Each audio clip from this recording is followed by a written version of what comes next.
Hello everyone, welcome back to What's On. I am Kobi, and today I am joined by my friend Harry here. Hello! And yeah, continuing from where our last video left off, we are now continuing with the second Fantastic Beasts film in this Wizarding World series. Yay! Yeah. So yeah, if you didn't catch on from our last film commentary, yeah, we liked the first Fantastic Beasts film, but the second one... It's not good. It's just a bad movie. Well, let's give them the benefit of the doubt and say it's not perfect. But not perfect is the optimum word. Yeah, but yeah, we're getting straight into this one. So yeah, we'll start the movie at the same time. We'll count to 3, and then I'll say go, and that's when we'll all press play and watch it concurrently. You can hear us talk about it. Let's just hope we're all still alive by the end of it, so we haven't bombed ourselves off. Yeah. Okay, so on the count of 3 and then go, we'll all press play. Okay. So you press it on go. You press the button on the word go. Okay. Okay. They got it. They saw the last one. They saw the last one. Okay. Hopefully. If you haven't seen the last one, watch the last one before you've watched this one. Alright. 3, 2, 1, go.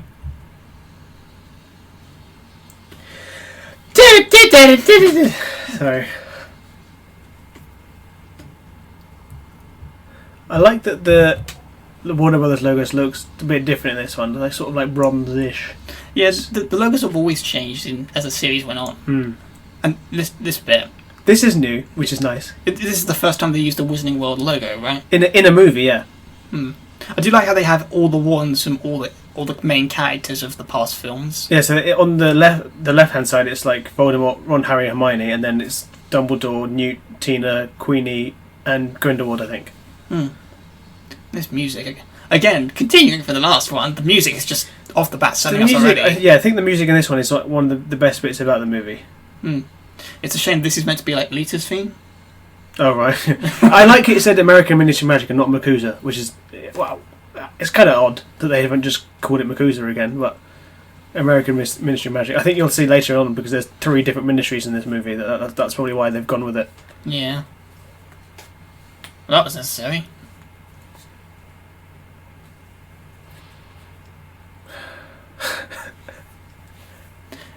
Oh, okay, so that's meant to be Grindelwald there, and this is meant to be his servant.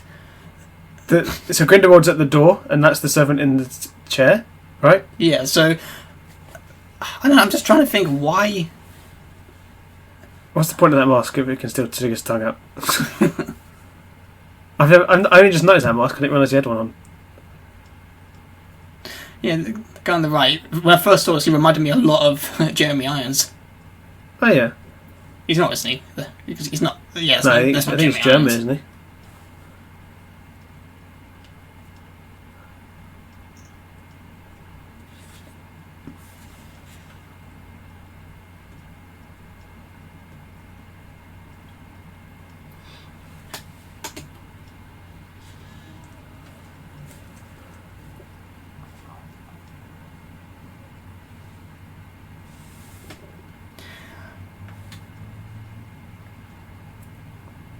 Is that spell supposed to be the one that Snape invented? I don't know. Because that looks like the one that Snape invented. Again, this film does go through it continues the trend of, yeah, let's not say the magic, let's just think of it in our heads.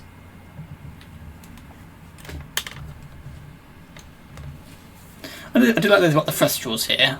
Yeah, it's a nice sort of like world building bit where it's like, yeah, that's what we've seen before. But who can see them? We don't know who can see them and who can't in this. Unless they're meant to imply that they've all seen death in some form. Maybe. Well, yeah, because they're probably adults and in the Ministry of America. Yeah.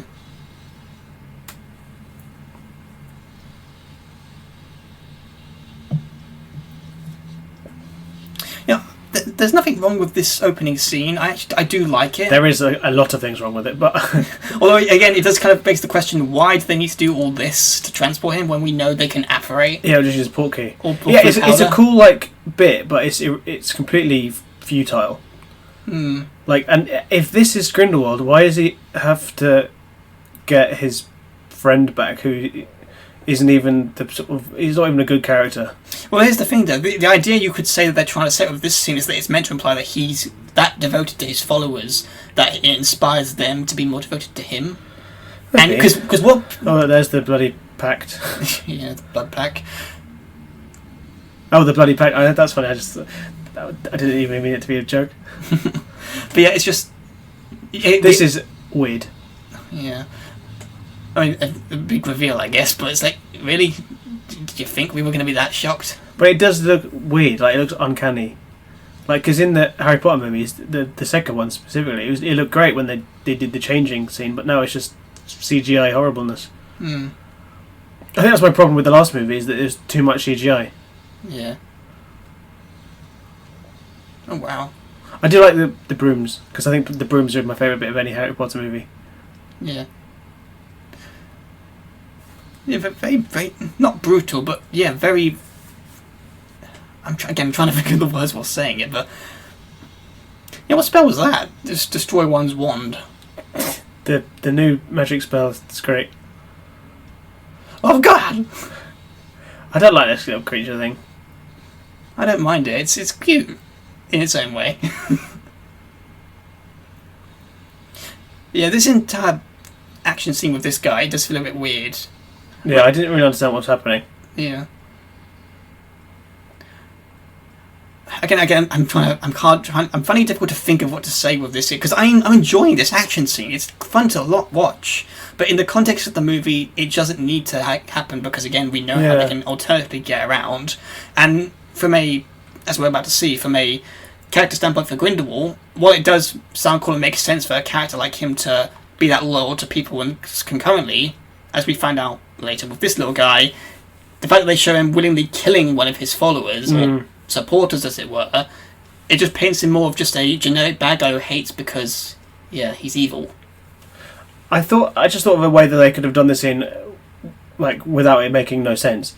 Like, 'cause they could have maybe said, you know, when she was saying the president that they cut out his tongue because he was like, in that scene, they could have maybe had them saying they've put on the most sort of powerful spell that prevents him from apparating, so they have to transport him rather than him apparating or using a portkey. Maybe that can be some sort of thing, so that sort of changes the character so he can't apparate in the movie. I don't know. It would have made this scene make more sense if they just added a little bit of information like that. Yeah, again, show clear devotion to him, and yet they have him do this. But then he just chucks. Yeah, it's like, why? Yeah, it's just because evil. And that bit he just did there with the tongue with the other guy over there, I actually missed that when he first did. When I first saw this film, you can clearly tell that he used his magic to give him a new tongue because they cut his old one out. But I honestly didn't notice that when I first saw this, and I genuinely thought the guy had a tongue like that. Oh right. And I thought, wow, so this guy was meant to be human in the last movie. So is he now a magical monster? Yeah, he's a snake now.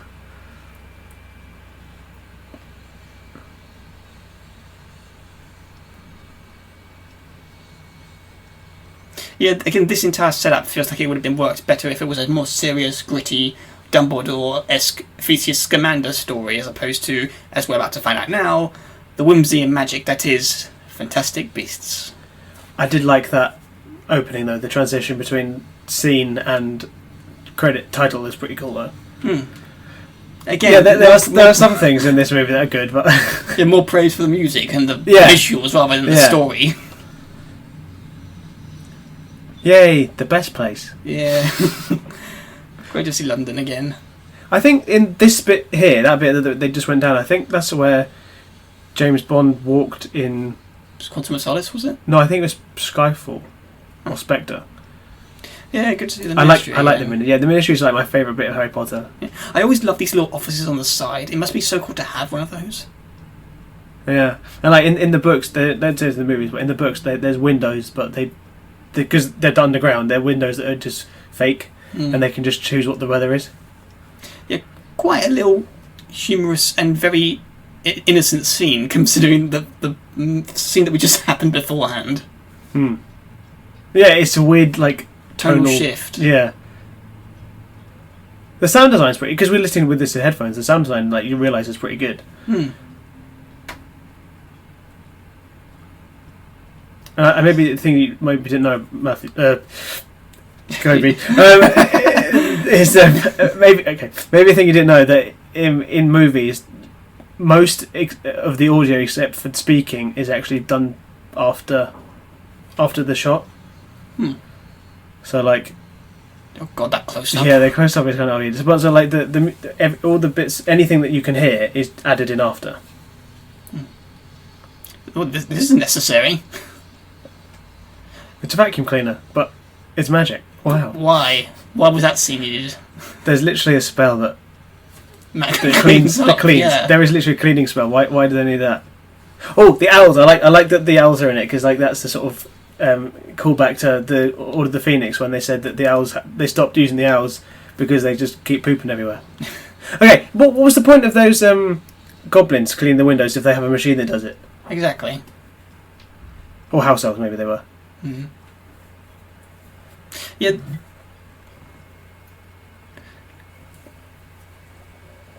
Then why'd you ask? Yeah, I don't like Lita, or the actress who plays Lita. Yeah, the frustrating thing is that we don't. Again, from the last movie, it kind of from the what little information we had, it kind of built up their relationship as not present because it was past tense. Again, how they're acting together now, it feels like they've seen each other maybe weeks ago, a month at least. Another great close up there. Really close up. I like Theseus. It's funny because Theseus is supposed to be Newt's older brother, but he's like 5 years younger than him in real life. Is he? Yeah. I mean, the casting for him is great. I don't think I've seen him in anything else that comes to mind, but those two clearly look like they could be brothers. Yeah. It's just a shame they don't use him enough. I think Theseus could have been a really like cool character to flesh out and. If they were going to commit to this story they were going to tell, they should have had him and Lita be more prominent in the story.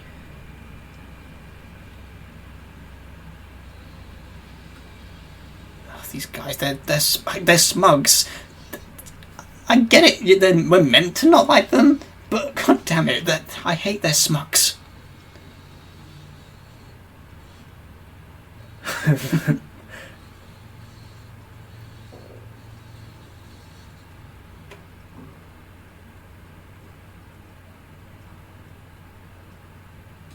Hang on, isn't that the guy in the middle supposed to be the?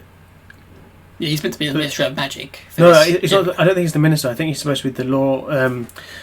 What was he actually? What was his role? And what was Harry in The Cursed Child? The head of the Aura department. I think that's him. So why is he? I think he's meant to be the minister. No, because the minister was in the last movie. Was he? Yeah, because this guy is the head of the law enforcement. Yeah, that's it. The head of the law enforcement. But why is he doing travel permits? I don't know.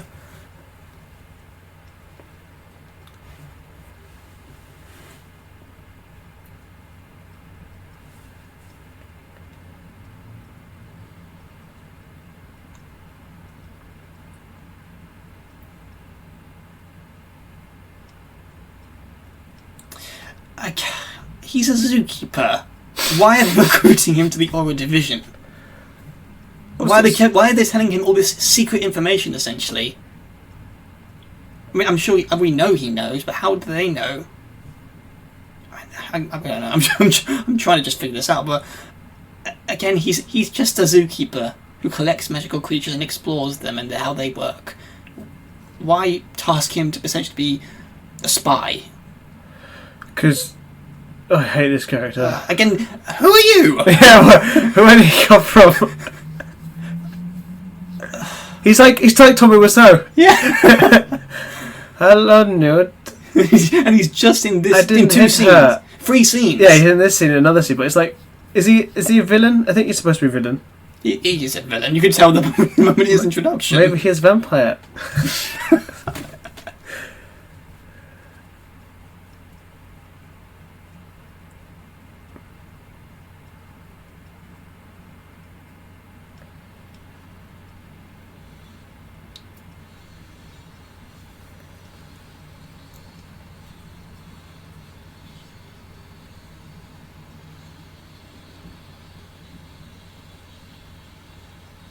I like his coat. Yeah, I like the grey one rather than the blue one. I mean, the stills make it look more darker, and I swear at one point he does put on a bluish coat, but that continues to look a bit more grey in points. In this one? Yeah, but maybe I'm just remembering it wrong, because this is only like the third viewing I've seen since it came out. But I do like that they changed the uniforms up. Yeah. Keeps it different. But I like they kept his yellow waistcoat. Yeah, the signature look. Yeah, it's Hufflepuff. You can even these guys don't like this guy. But yeah, who was he supposed to be? Like a sort of bounty hunter type thing? Some aura. I guess it's an aura, isn't it? I guess they stuck up his arse or something. Sorry, I'm just. We're trying, guys. We're trying to think of positive stuff, but honestly, we're already, I don't know, 10 minutes into the movie, and already it feels like there's no coherent one arc going on. There's multiple coming out of nowhere. I mean, one minute with Grindelwald, next one with Newt, now we're back with Grindelwald, and this is going to kick off its own subplot. And like we get introduced to so many different characters that mean nothing. Like in that one scene alone, we got introduced to 7 characters that we've never seen before that we won't see again. Well, we'll see a few, but they're not exactly scenes that will make us find them interesting more. His look is... It's grown me a bit. It's a pretty cool outfit. Because they've got his the Fantastic Beasts stuff in the tour in London, and you see it up close. It's pretty cool because like all the stuff that's on it. It's a cool outfit. Yeah, I guess it has grown on me, but it does still look weird, and I just don't think this is what Grindelwald would have looked like. I don't know. I mean, what would you have thought he would have looked like before you saw him in the film? When you read the first, well, I definitely wouldn't have thought he looked like a doctor. You know, like the Doctor Who type character. He does look like he could be like the Doctor on meth. Well, no, but he looks like the outfit looks like Paul McGann type Doctor, but the hair and the face and the Johnny Deppness just didn't. I don't know, man. I don't know. I like the ginger guy. Oh, Rosia, the girl. I think she's very pretty, but I like her character. Well, I don't like her character, but I think she should have been in it more because she's a descendant or an ancestor of one of the Death Eaters because one of the Death Eaters is called Rosia. So she's a ancestor of one of them. So I think she should have had a bigger role. Also, she's very pretty. Maybe she'll be back in the third. I think she's going to be in the next one. And her wand is the coolest of all the new wands, but it's the only one that you can't buy. Oh. It's such a shame because it looks like the sort of Elder Wand, but more like brown and there's some baby murder. I love a bit of baby murder. This is Fantastic Beasts. Oh, I didn't know there's a Rolls Royce. Yeah, and going back to the Grindelwald thing, where it looks weird, but at the same time, I feel like this they had a chance here to really again show us that he could be sympathetic, because when you read the Deathly Hallows, Dumbledore tells Harry later on that during their limbo state that he actually regretted his years since then when he was in Azkaban. So maybe they could have had moments like when he's killing those Muggles and he's basically making his followers kill that but baby. They could have shown that he was clearly reluctant to do it, but the ends justify the means because he believes what he's doing is right. But again, because they wanted to make him evil, so he kills the little lizard at the beginning, and because again he just walks away to let the kid die regardless. Again, small details. It comes across clear that he just doesn't care. So when we get into later in the film, it just feels like, how can you clearly think this guy is in his own way a good guy? I guess what I'm trying to say is they could have Thanos'd him. They could have made him an interesting villain. Hey, Dumbledore. Yay, one of the good things about this movie. And I love his coat too. See his wand. I've got a nice little fact about his wand. So apparently that wand that he's using in this one was one of the original concepts for the Elder Wand. So when they were making the third movie and they introduced all the new wands, that was one of the designs apparently for the Elder Wand. Cool. So when they were coming up with Dumbledore's original wand for this movie, they had a couple of different designs, which is this one, which is one of the original Elder Wand designs, and also one that looks like the Elder Wand that's just black. Ah. Like it's sort of a sleek black wand that looks like the Elder Wand, but J.K. Rowling said she didn't like it because it looked too much like the actual Elder Wand. Ah. So there's just a little interesting thing. But everyone thought it was like, oh, what's this? Is this like a wand that he created to be like the Elder Wand, as if he wanted to get it? But it's not a thing because they just took it out of the movie. Yeah. I do like this scene with Dumbledore. Yeah, it's nice. Although again, it does retroactively reveal that. Yeah, Newt, he was the one who sent Newt to Paris. And there was a deleted scene where he was used the deluminator to turn the lights out, but they didn't put it in for whatever reason. And we begin the next subplot.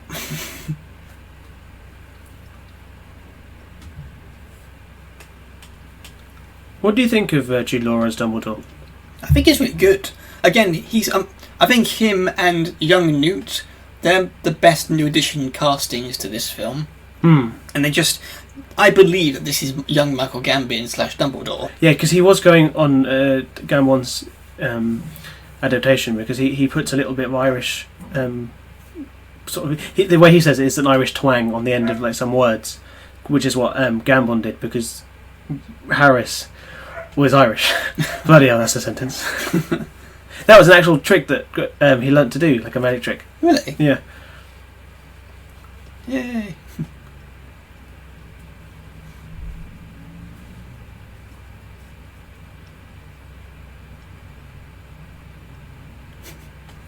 That's a Dumbledore bit.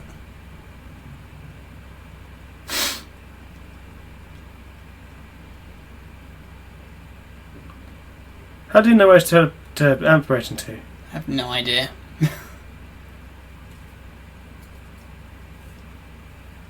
Again, it's nice that they're in a familiar setting, like for us, London. Yeah.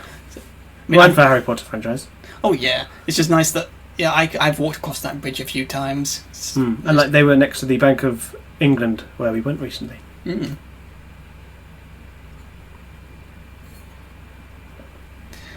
A question that everyone had until we found out about the blood pack. Was it the pack, whatever it's called now. The blood pact. I mean, I thought the reason that he couldn't move against him was just because he loves him too much, and that's why he didn't want to, but apparently not. It's just another MacGuffin. Yeah, and there's no problem with that, but at the same time it just feels like it's another story crammed into this one movie that's already trying to juggle a few. I do like the glove thing though. Yeah, you can tell it's clearly an actor just in a green screen. Yeah, but that's fine, because that's more realistic. Yeah, it's just... Yeah. I like that we get to see Newt's house. Yes. It's a bit weird. When we got to it, I was like, oh yeah, Newt is a person with a house. It's odd. Although I feel sorry for the people who actually live there, so they're probably going to get pot of heads knocking on their door constantly now. This is funny. I like the little baby nibblers. Cute, but at the same time, again, it's another tonal whiplash of the tones, because again, we've got another cutesy scene in the movie that has kids being killed. Yeah. And the villains being essentially being Hitler. Yeah, he's gay wizard Hitler. That's what everyone's saying. Again, this entire scene could have been the opening, after the title of the movie. We could have had this scene to show Newt's life home. Yeah, like this. And then we could have had Tina and Jacob and everyone just come across him, or they could have met randomly, and they could have had a nice reunion together over dinner. We'd think of old times, and then the plot for the movie kicks in, where they had to find a beast or something entailing a found adventure. It didn't have to be Grindelwald and everything else. Yeah, I mean, Dumbledore's a good. I like that Dumbledore's in it, but if they were to make a Dumbledore movie, like separately, I found this character really weird. Yeah, what did you think of it when you first saw her? Because honestly, the first few scenes she has, it's not bad, but then when they're clearly implying that she likes him. Yeah, I just feel, again, adding in more layers to a plot that doesn't need to be explored really, and at the same time it just adds more frustration, because we know he's meant to end up with Tina, and we want to see those two develop more together. So why are you introducing another obstacle from that to happen? unless she's meant to be some variation of representing Harry Potter fans. Maybe. I like that because if that's the case, I feel offended. I would definitely be more interested in Daniel Radcliffe than Eddie Redmayne. But okay. I like Newt's house that is like his case. It's like bigger on the inside, and it's got all the different habitats around. Mm.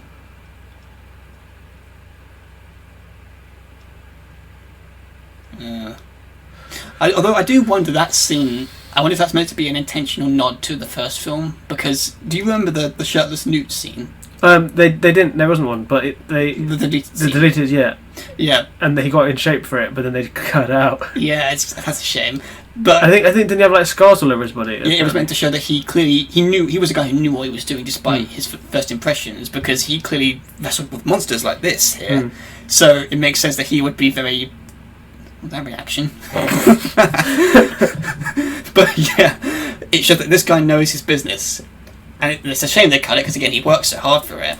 In the trailer, I thought that was at Hogwarts. Yeah, and I was so confused. I was like, wait, that's in his house? I was so convinced that was meant to tie into the how he got expelled subplot. But yeah, well, I mean, I thought it was like some action scene would happen at Hogwarts. I was like, wow, Newt's gonna go to Hogwarts and it's gonna be great, and then it isn't. Yeah. Do you know that the Loch Ness monsters are Kelpie?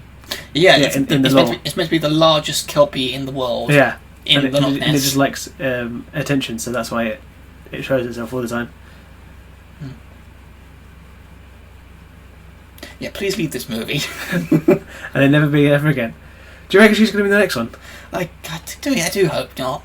And if she is, I hope she's not again obsessed with Newt. I hope that they keep the focus on Newt and Tina. Don't keep putting obstacles in the way just because it's the third film. They can be together. Yeah.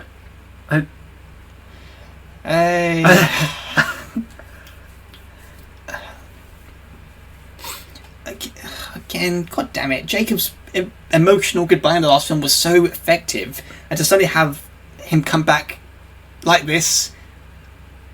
It is I do like this though. Jacob's the best. It's not bad. He's funny, but I just feel like they needed to make it a bit more smoother and maybe a bit less. Hey, I'm back. They didn't worry about that mind problem thing.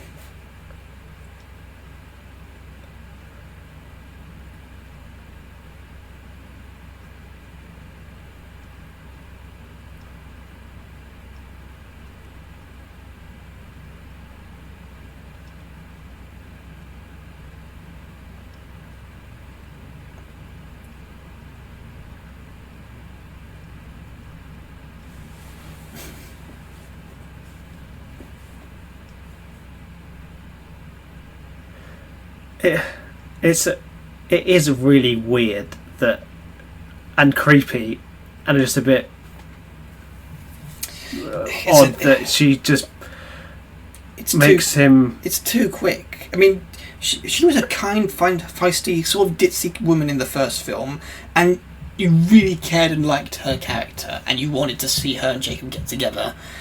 And this film, it feels like it goes out of its way to make it. Again, trying to. Well, she just sort of forces him to marry him against his will, and she essentially drugs him, which is just weird because she's such a great character in the first one, and then she's like. She's essentially violating his mind here. Sighing. It's very. It's hard to really feel for her when she's doing something against the guys she's meant to love. Doing something against his will. Again, if the roles were reversed, this would be a completely different story. I like that the bottom is old. Is that butterbeer? Yeah. I cannot tell. Because it says TTER. No? I didn't see it.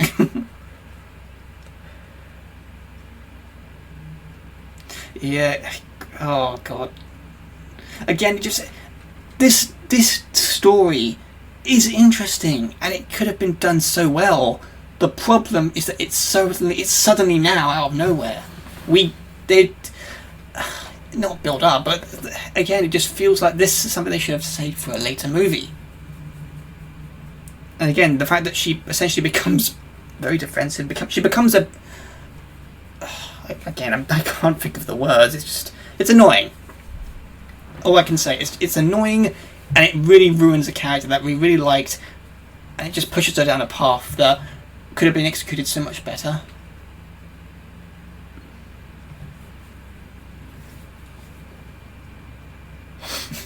He is such a good actor though, but it's just annoying that that's what they did with this movie. But good. I guess the good thing about this movie is that it shows what we don't like, what the audience doesn't like, so that they can make amendments in the next one and maybe change the character going and what the characters do. Because, as opposed to Game of Thrones, where it's the last season and they've ruined it, they can't make it better now because that's it. But with this one, they're not even halfway through this series yet, so they can turn it around really easily. That was funny. Yeah. Again, as much as I complained about the last few scenes, I do like the actors and their chemistry. Oh yeah, the actors aren't at fault in this one, except for Lolita. But yeah, it's JK. It's all JK. She wrote this. She's no one else to blame but herself.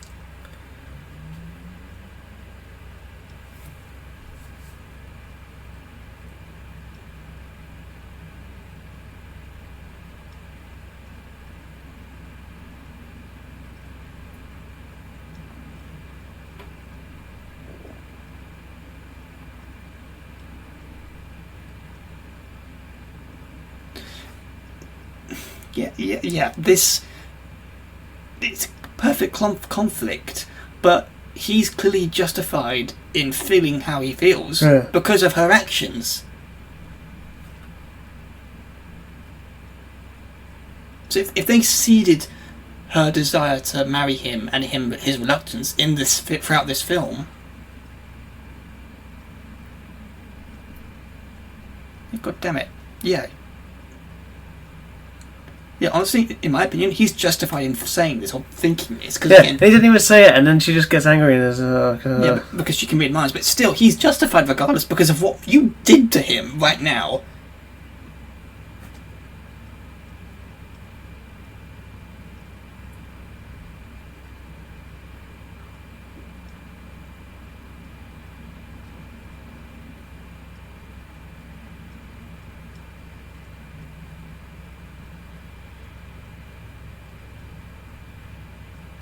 Like, he's going to start doing a musical number like Mary Poppins.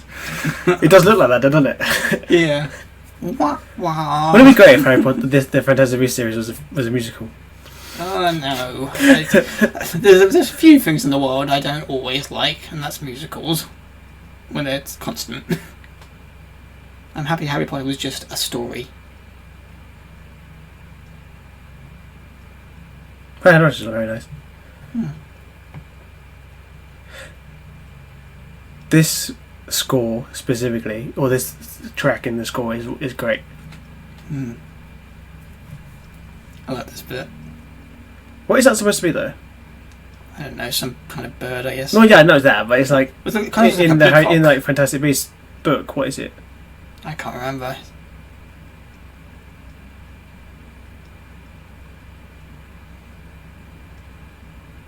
Yeah, so we love the score, but yeah. so far we've had. Would you say we're 30 minutes into the movie right now? Yeah, 30 minutes, and we've had how many Fantastic Beasts? 2, and then the Nifflers. Well, all of these guys, I guess, maybe 4 to 5, but they're not. They're only in the scene. Yeah. Yeah. So when you count the I can't remember the name, the lion thing later in the film. Oh, yeah, I have no idea. So we only get 6 in this movie, and they're not really they're not fighting for screen time because they only have like a few minutes worth of screen time. And the first one didn't have a lot of screen time on par or more so, but at the same time it felt more like there was focus on them with the beasts. Yeah, because that was the point in the movie. It was them finding the beasts. Yeah, and this feels like, again, why have the Fantastic Beasts title? Again, I'm saying that constantly throughout this review and the previous one we did, but that's the thing about it. This is Fantastic Beasts and Where to Find Them. So why do we have such a big focus on the Grindelwald stuff? Because that's what the story is, I guess. That's like, well, this is a prequel to Harry Potter, so they have to sort of tell some Harry Potter prequel. So this is what I guess the only thing they could have. Well, not the only thing, but this is the big one. Mm. But I think wasn't it supposed to? They said that Newt, the character of Newt, was going to become like much less involved in it, even to the point where he's not going to be a main character in like the last couple ones, which I think they should change because Newt is the main character. Yeah, and we are introduced to the next subplot. Credence. Yeah. Credence's introduction here is again out of nowhere. But it's just like, it's not even an introduction, he's in the scene, it's like, oh, yeah, here we go. And we know there was a scene cut from the movie of him looking at posters, which gave us the impression that this was going to be him meeting the circus for the first time, and possibly his introduction with Nagini, his first meeting with her. So why cut that? And he's just here. Like, it would have been better if it was like him trying to find somewhere, and then he found this, but he's just here. Nothing... and what is their relationship? Are they meant to be friends? Are they meant to be closer than friends? Are they meant to be kindred spirits? Who's this big beardy French man? We don't know. His wand is weird. It's like green and got a red... Oh, this is disgusting, but it's a character they were introduced in the Harry Potter books. Yeah. It's the Japanese... I forget what it's called, but it's the Japanese water demon. Oh, cool. Yeah, and some people have pointed out that this entire thing is kind of pointless really because people can transfigurate... Transfigure? What's the thing when you can transform into animals? Animagus. People can animagus themselves into animals anyway. So why is there an attraction as a fun affair? I don't know circus. Why it's a circus thingy, but it's just that the only difference is she can turn back and forth for now, but eventually she's just going to become the snake forever. But yeah, I don't understand why that is a circus act when they can just do it at will anyway. Yeah, so why is it such a shocker? Yeah, so like it could have been introduced in the movie without being in the circus. Do you think that beard's fake? Probably. Well, you don't even realise this, but like if a movie's loads of things like hair and beards and stuff is fake. Like Sirius Black's got a wig and a fake beard, but you don't realise that because it's just so cool. Yeah. The only moment in the movie where, among two, I guess, where where Tina and Credence are in the same room together. What do you think of the old Nagini's part of this story thing now? When they introduced it and they said it's going to happen, I was like, wow, that's really cool. That's a cool sort of thing to have introduced, and maybe we can see her going into how she became Nagini and how she met Voldemort. But she didn't do anything. If they took her out of this movie, nothing would be changed. Yeah, because she's just there to stand around Credence. Why not use her?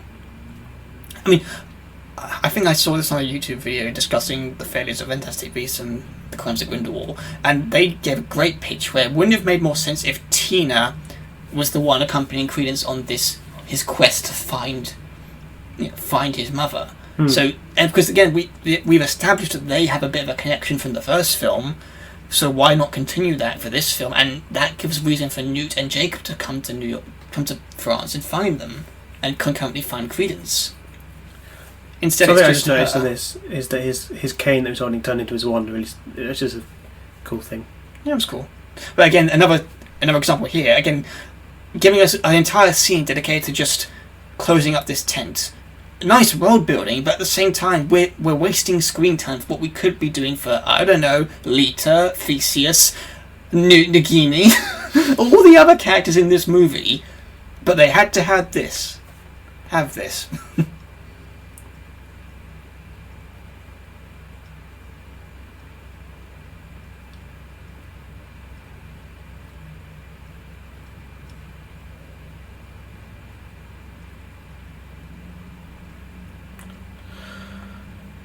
So this is meant to be in a Diagon Alley variation of France, right?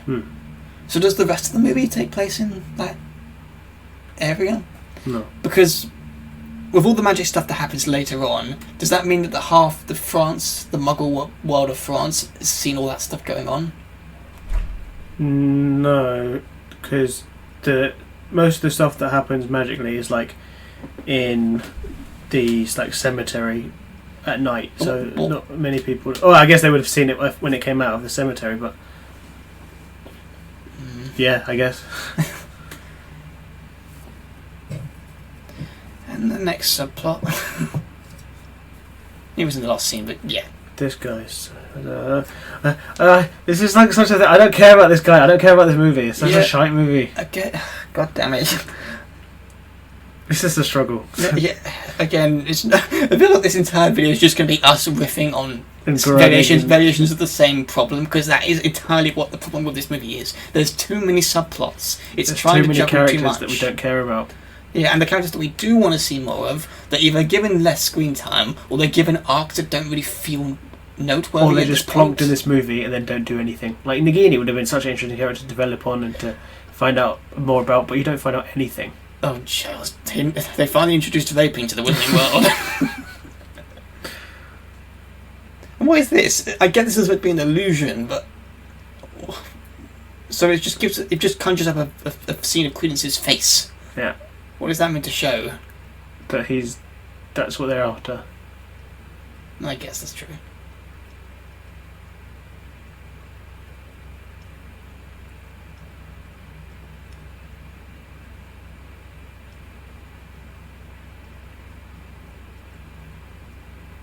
I don't know why, but just seeing the way that illusion moves, I'm just thinking the guy behind the projector is just trying to subtly shake the camera just to add that effect.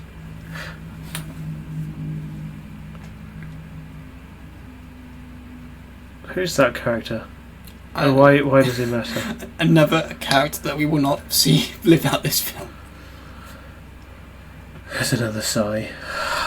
I don't care. I don't care about this scene. Oh my god, so sure.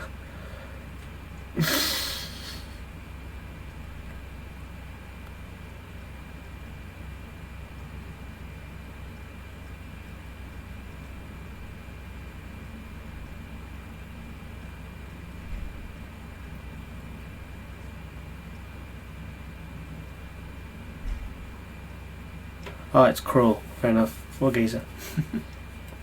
Yeah. What exploit has Dumbledore been on any exploits and adventures of his own to get this reputation, or is it just because he and Grindelwald were close? I think that is the why he's the threat, because he knows that he can kill him. He knows that he's the most powerful wizard.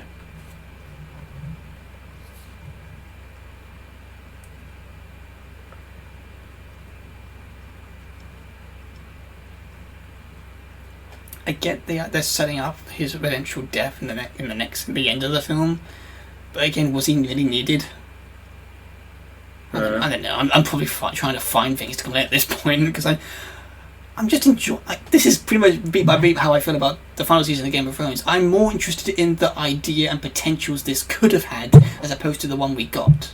But that's why, like I said, that this is better than that, because this can be changed and rectified. Yeah. Is this the scene where it looks like he has the blue coat? Yeah, I think it's this probably is because it. he's outside and in the blue. It's just lighter. Yeah, I remember when this happened. I actually was a bit disappointed, because I thought, oh, they give him back his old coat, because I liked the new one, but I guess considering it does look darker later, this is likely just a lighting effect. Yeah. Yeah, I do like this bit. Nice, more further bonding between the two characters that we enjoyed. And again, we could have seen more of this. We could have used more of this. Yeah.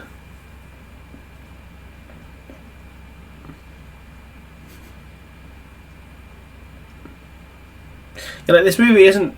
It's not like it doesn't have good bits in it, but it's just the good bits are very heavily outweighed. Yeah, it's the opposite of the first one. You clearly notice the flaws in this one, and you can let it slide, but it also kind of depends how the next one's going to handle it. Because if the next one falls into the same trap, it's just going to be more obvious and more frustrating. I like. Is he a known actor, or is he like a British comedian or something? I don't think so. I'm getting British comedian vibes. Well, he's Irish, not British. Oh yeah, Irish comedian. Unless he's doing an accent. It's just a funny wizard. Porky man. Yeah, the keeper.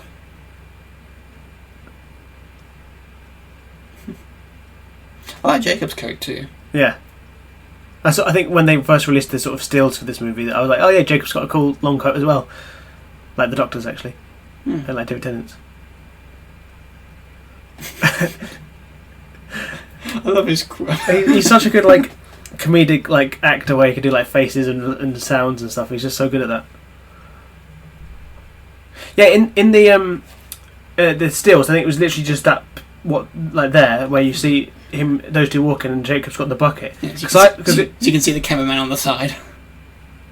I don't like that very stupid French. No, but yeah, when in the picture where he's holding the bucket, I was like, oh, are they going through places like with a bucket and he's trying to get like a beast or something? He's looking for a beast. He's looking for something to collect. But no, it's a porky. But I mean, the porky's still fun. But it's just like I thought he was like they were going to go around doing something cool together. Yeah, I think they are meant to be for the rest of the movie. They are meant to be in the magical variation of the France because.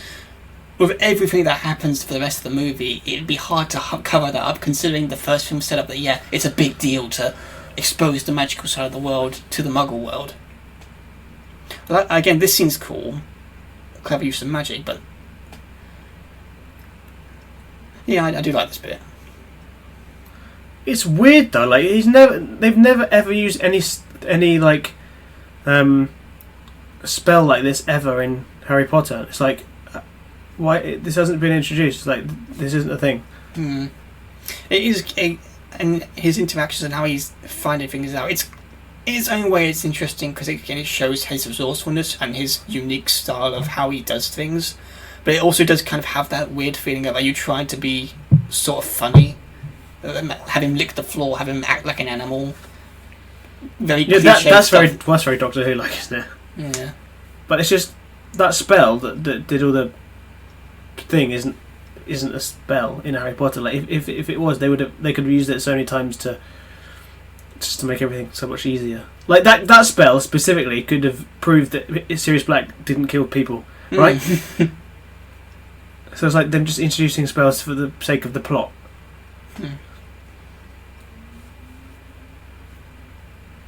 You can tell he's interested now.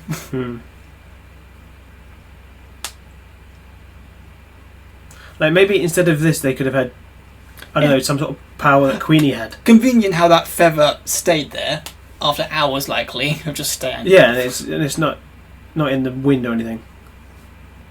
Music's good though. Sorry. Yeah. We'll say this a lot. The music's good. This is the bit.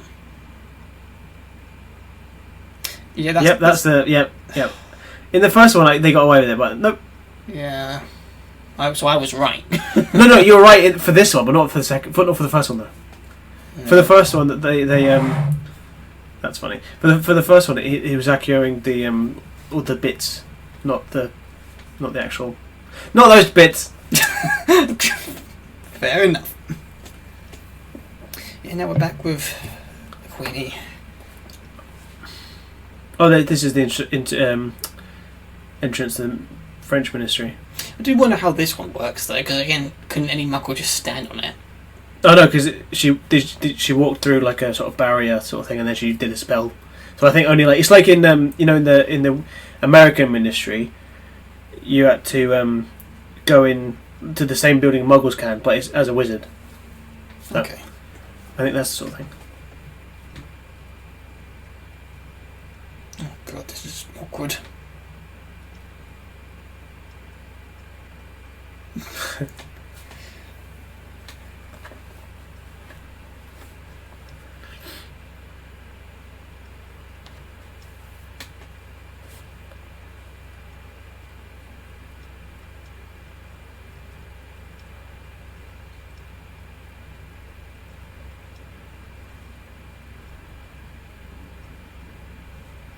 God. What is the point of this? I mean, I get it, it's a disguise, but why dress up as... Why pretend... Why transfigure into an old lady? Why not just another random guy? And it's obviously meant for laughs. But also, is it Polyjuice Potion? Because I think that's really advanced magic if you could just do that. Yeah. And he doesn't seem like the person who'd have that sort of advanced magic. And Plot also, convenience. yeah, and also, what they've got, we know they've got like the Lestrange family tree, but how is that meant to tie in later? Are they aware that Lita's going to become looking for this? I don't know. I'm trying to piece together this why Grindelwald would want. I don't know. Is it because? Oh, I think it's probably because they want this because they think that Credence is. I think they're trying to find out stuff about Credence. I think that's it. But then why place it in the tomb? Because Credence will come looking for it, and then that's where they are. And how would he know? I have no idea. Again, maybe we're just not putting two and two together, but this does kind of feel quite a bit complicated. It's convoluted, definitely. Yeah. This bit's nice. Again, nice. You know what I say. It's moments like this that work, but it's just a shame. It's again. This is the second movie. It's like having Ron and Hermione get together in 2. We need time for these characters to. Sure, we liked them in the first film, but to have them suddenly have such drastic development, it just feels very jarring. In some points, it will feel not earned, especially when becoming the bad guy is quite a big thing. If this plot was given more focus, because again, I'm riffing on about how this is happening in the second film, but it could have been the second film if it had more screen time to it.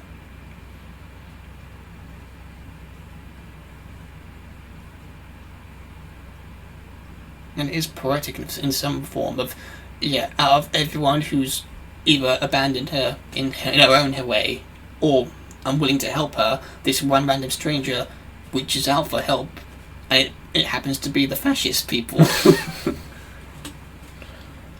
Yeah, that is weird that it just happens to be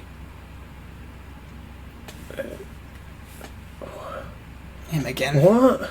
No, but the last scene. What? How come? Oh bloody hell! This scene. I don't. This movie, man.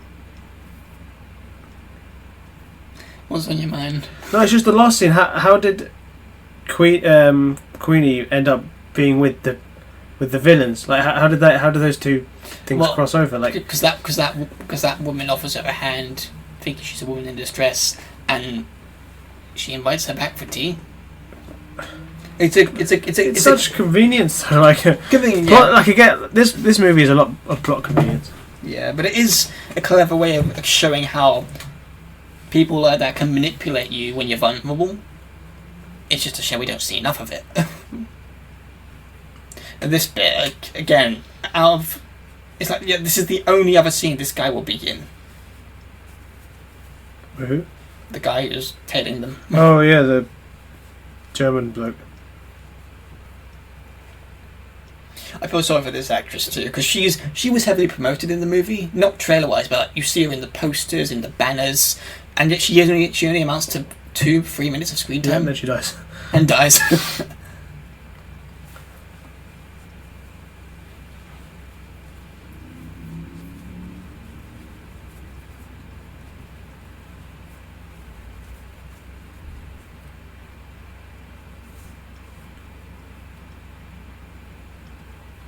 Mrs. Karabenga.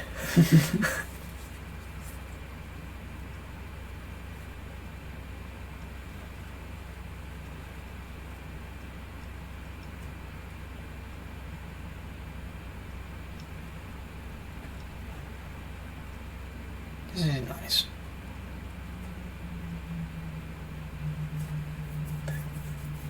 I'm just thinking of Nick Nack, I'm sorry. Yeah. And this guy. But you've got to commend Ezra Miller. Yeah, Ezra Miller's a great actor. He's really good at this. Yeah, people like to make fun of him because of being the Flash in the bad films of the DCEU and whatever else, I guess. But he really does pull this role off well. It's again just a shame that they don't utilize him a lot, and they should. And again, another use of magic there that we have no idea how it works. Oh, what the... Phasing through the wall. Yeah.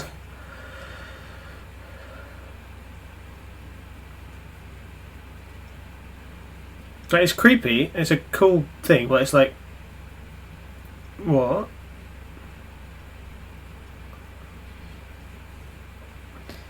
Where's my paycheck?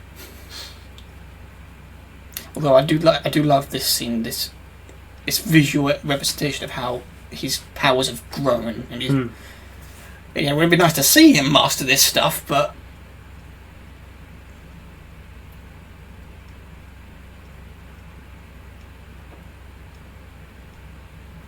like and like the sound design is wicked because like him screaming, and then everything goes quiet. It's just so cool. This does kind of make you wonder how Ariana must have been when she was upset. No wonder Dumbledore's mother was hurt badly. She killed her, didn't she? Say again? Ariana killed her mother not on by purpose. mistake. But yeah. Jeez, what way to go then? That'd look cool.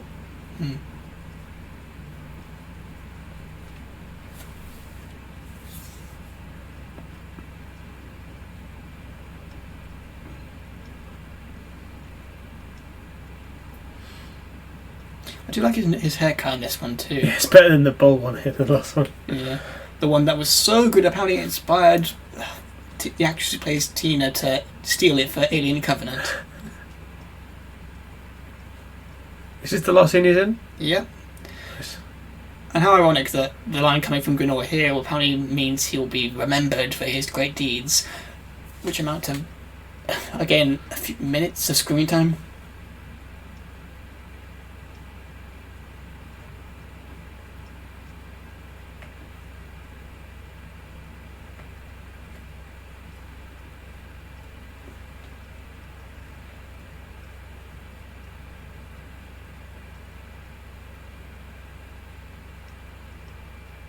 What's his name? I can't remember. Again, great example they could have done showing how devoted they are to him and him vice versa.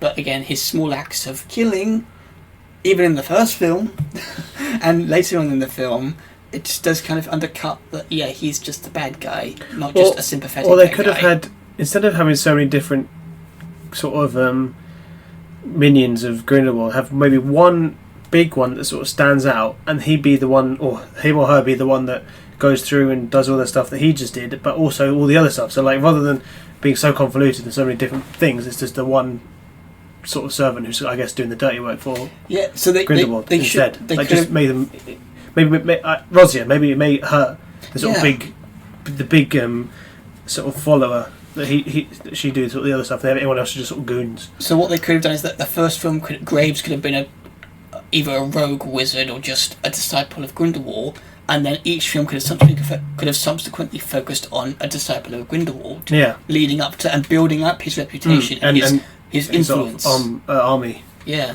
and we could have seen him as the Dr. Claw, just in the background, maybe pulling some strings, maybe seeing the back of his head in a few scenes, just that. Or and like, then get to or like seeing his eyes. Yeah, all that, yeah. And then just get to the fourth, fifth, or maybe third film, and that's when you have the big reveal. Rather than it being the horrible reveal in the last one. Yeah, and it would have given them time to recast, or cast a better actor.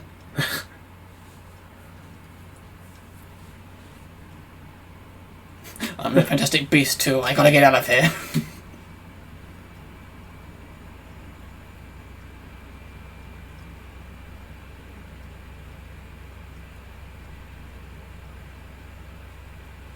It's clever use of dialogue there. You can just didn't know how to say it, but yeah, implying with the ministry. Yeah. You need to help.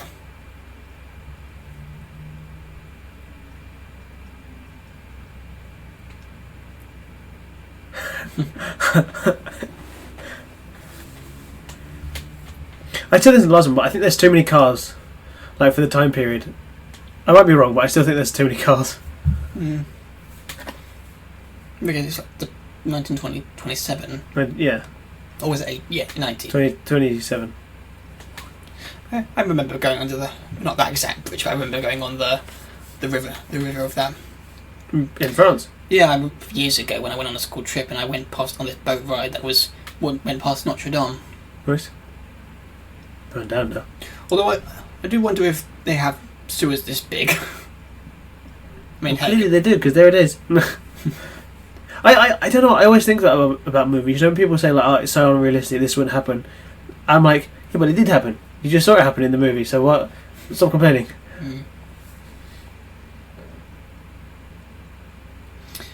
Again, a great moment of a reunion undercut for the other subplot. Karma. I keep forgetting his name. Who? Karma. Is that him? Yeah. Oh. And convenient. Let's put that subplot away for now.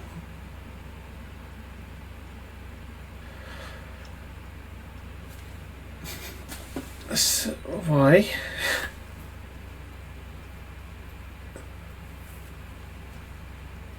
What did he do?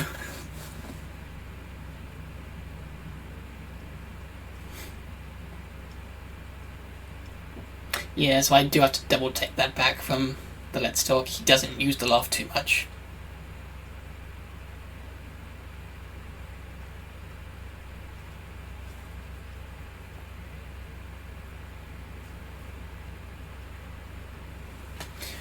And then they remembered, oh yeah, this is Fantastic Beasts. We've got to have some beasts in this. And this is just regular Paris, right? Yeah. So what you're saying was right about. Yeah, I mean this has got to be in the magical. This isn't though, because all the cars and stuff. So this is just regular Muggles. Oh. So yeah, the Statue of Secrecy is buggered. I thought that this was on the end of his wand, like the little thing. Yeah, I did too. I was like, oh, that's a cool like thing, but it's just its own thing. But I thought it was like, oh, he does the spell, but it's not. Yeah, again, very cutesy. A lovely moment for the Fantastic Beasts series, but again, kind of conflicting with the rest of the movie that's meant to be very serious and kind of depressing. It's just J.K. can't write. I mean, how better would this have been if it was if it was a adventure romance comedy where Newt is taking Tina on a trip through France with his friends, and they have moments like this that tie briefly into deeper stories with, I don't know, the Grindelwald stuff in the background, and maybe there's this other subplot going on with a disciple of Grindelwald. And now we've got to take another detour. Yeah, it's just like completely. Tonal shifts, like, oh, we're now Harry Potter. This is not the Harry Potter movie. How are they operating as Hogwarts? Bastards. Where's all the continuity, man? Where's the continuity? Why are they operating? And yeah, it's been like an hour now. Now let's introduce Lita back into the movie and give her a backstory. I gotta say, it's nice that the music, the Harry Potter motive is back. Yeah, I did love that music. Gave me chills the first time I saw this in theatres. But I mean, the great shot of the opening the doors again, mirroring how they were opened in the earlier films. Yeah, nice use of nostalgia. But again, it's in the grand scheme. I don't like the guy who plays McLagan's great granddad. It just doesn't look like McLagan. Really? Because McLagan's like the proper big buff guy. Yeah, but and that's completely. Oh. You were right, so you're head of magical law enforcement. Oh, that's my favourite character in the background. The teacher who's about 30 in this movie, but she shouldn't be born for another 30 years. Oh, McGonagall, that's the one. Why is she in this movie? God damn it, J.K. Rowling! You this is your world. How could you miss this? Where is the continuity? Oh God, I want to defend it and say that she's her grandmother, she's a relative. Maybe she's an aunt. It isn't, because yeah, she can't be because she's not the first McGonagall. Right? Well, she's the McGonagall line was what is it?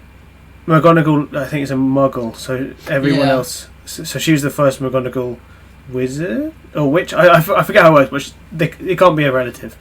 It has to be her. Also, Dumbledore's a transfiguration teacher, not a Defensive Dark Arts teacher. Yeah. So, but I think they are said that in the end of this one. He says you'll never teach Defensive Dark Arts again, and I think that's probably because he's going to go teach transfiguration. I guess why? Well, that kind of explains it, really. I guess. But I was going to ask why change it? Why change it to this? I don't know. Unless because that was one of the most prominent lessons in the earlier films. Probably, and it's because the classroom is like the most popular set for a classroom. They probably could just reuse it again. Is it? Yeah. I would have thought the Great Hall was the most commonly used set. Oh yeah, but like classroom sets. I mean, for a classroom, this is the classroom. Oh, okay.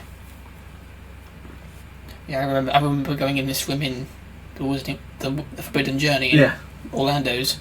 Love that ride, and amazing. Considering from what I've heard about Galaxy's Edge, I'm content to know that Harry Potter ride is the best ride. You see all the stuff in the background, like all the machinery stuff. That's all in Dumbledore's actual office in the movies. Oh. Yeah, because that is in the tour at Watford. That little thing in the background. Oh, cool.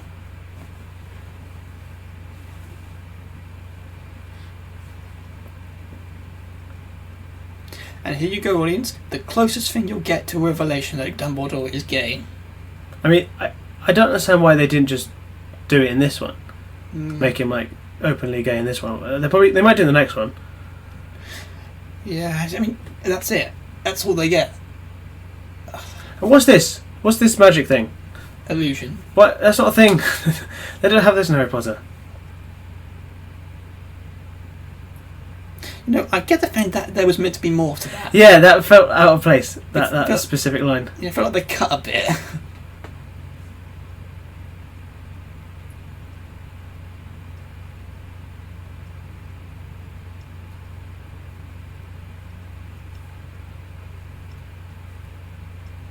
I do like that little bit there, that you don't see his reaction, but he's clearly frustrated. It's not one for house bursts.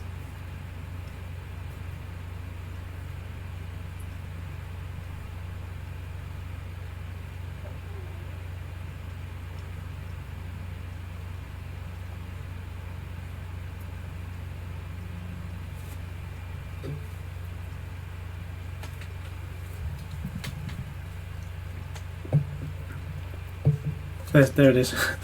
Great Hall. I guess they had to get one use out of it. In the books, which I find it really odd, all the tables have got white linen sheets on them. Do they? Yeah. I can't remember that. Is there a reason why? There's just a bit where Hermione spills her drink and it goes all over the sheets. It's like, oh, I didn't know that. I don't know. The direction in this scene is weird because it's all like handheld stock footage. I did like the little the Deathly Hallows symbol there. Yeah. Makes you think if that was Dumbledore. What a lovely new spell. Yeah. And they actually say it this time. But thing is, right, there is a very big bit in Harry Potter where they say that look, you can learn a spell without saying it. Yeah, I know, but when they say it, when they use it constantly, and when they establish that when you're young, when you're still learning, or even when you're an adult but you're not that experienced in magic, or you're only experienced in certain areas like in Defense Against the Dark Arts or care of magical creatures, as opposed to more of the action, auras level, you can't constantly just say it in your head because you need to learn that skill. I don't know. I'm just trying to justify it, I guess, because it just feels like they just don't. Not everyone, just because they're an adult, that doesn't mean that they don't know that level of magic. And this subplot too. Again, she should have been more in the film to justify this entire section of the movie dedicated to this backstory, because it feels like catch up now. Because she's going to be killed off later in the film, so we've got to have a scene to make us care about her more. But going back to what I said earlier, I do love the actor who plays Newt here. He clearly looks like he's young Eddie Redmayne. I've got the same hair. But he can do the voice as well. Yeah, even gets the eye movement right. His non-direction, not looking at everyone. Even the haircut too. I like how Dumbledore his wand.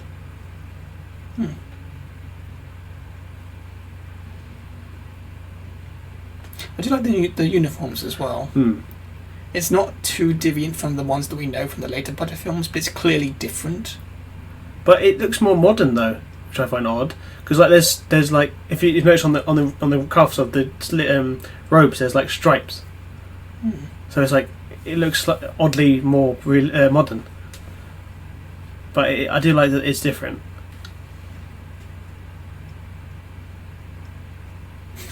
That one Ravenclaw just looks briefly at them. I like that the lighting changes, like, but it's proper, actual normal light rather than like fake stuff. This entire scene, I really like this scene. It's really haunting, and their reactions alone kind of sets up this is something scary, and we don't know what it is yet. It was weird. It was like, oh, what is this? And then next thing, and we don't know what it is. It's explained later. And it's explained later, and it could have been so well, but it's given to a character that's not going to survive this film, and we've only had this scene and one previous scene beforehand. I mean, you sound Welsh then. But God, third time I've said it, probably more so. But God damn it, she should have been more focused on. Among the pantheon of other characters that should have had more screen time. How did they get to that little island? Yeah, I was wondering that too. They can't apparate because they're little and there's no Hogwarts grounds, but so they just swim. Their clothes aren't wet. Yeah, unless they took their robes off, which let's not think of that.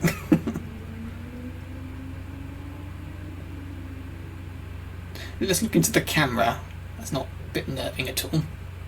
I mean, have any previous Harry Potter characters ever looked directly at the camera before? They did earlier in this. No, but in the previous films.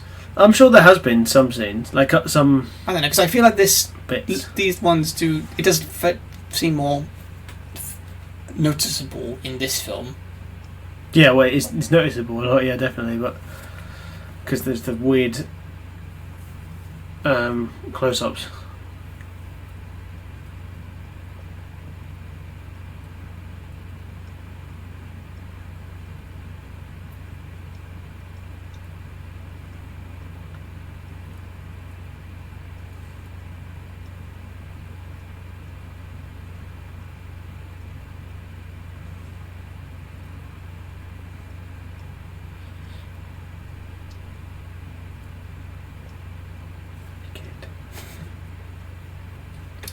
You know, I really wish we'd seen her get new expelled.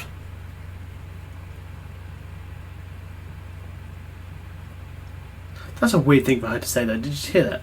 It's like, you don't know what I'm like unless you've had another relative who's dead. It's like, that's not a thing that people say. Yeah. Again, not clever. It's a nice way of having these two characters have some form of sympathy between each other, but at the same time, the execution. Yeah. It feels like it could have been done better. And again, if it was with a character that we're going to be having more screen time with, or that was going to be a prominent character in the rest of the franchise, or if she was a bad guy. Which would have made sense because she's a Lestrange. Yeah, exactly. And now we'll get back to the main story. Is it the main story? No, not yet. Not yet.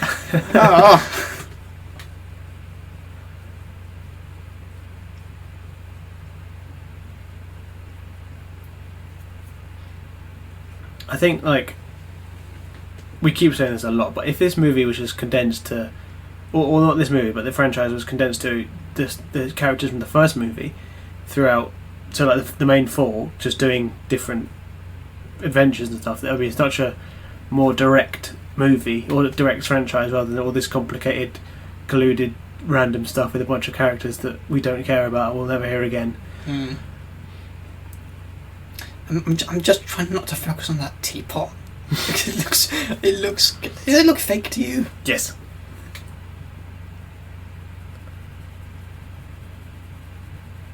This seems kind of stupid, really, because she can read minds, and yet we're supposed to believe that he's convincing her of his cause, even though he clearly isn't a guy. Maybe he is accomplished occluments occlumency or Oh. the mind blocking Yeah, charm or at whatever, occlumency. Occlumens? I think that's what you call it if you can do it. then why not establish that? Yeah. Maybe that's good point.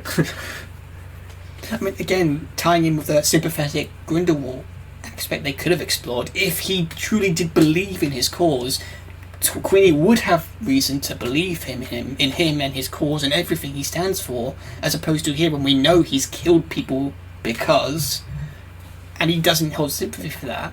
He kills a bloody lizard, and yet we're supposed to believe that she is he's convinced that he wants a better world where she can live with Jacob. How long we got left? Bloody hell. 1 hour. And again, halfway point now, and we've still got a few more plots to get through. Hey, let's distract that with another callback to Harry Potter. What is it? Is it a sword? I don't know how I feel about this, because in the books he's meant to see his family hold together again with his... Harry Potter? No, Dumbledore. In the books, I swear he in the books he sees himself with his family together again. That's what Harry sees. Oh, okay. Dumbledore never says what he sees, but he says he sees socks, but that's obviously him just lying. But okay. I don't think the mirror said shows hallucinations. I can't do the word now. Hallucinations of old memories. That's not what it does. It shows your heart's desire. So maybe if that's his heart's desire, sure, but it doesn't. It's weird. It's like if Harry looked into the mirror said and he saw like his parents dying. Oh yeah, fair point. It's like that's not what it shows you.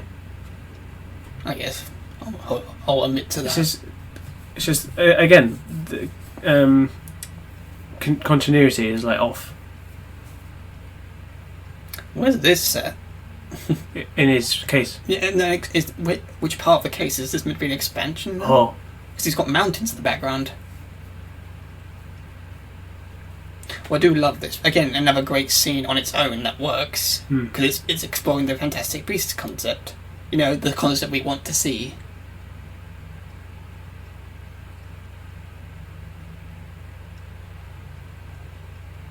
Again, the detail and how they work on how they execute the facial expressions on the creature. I really love that stuff.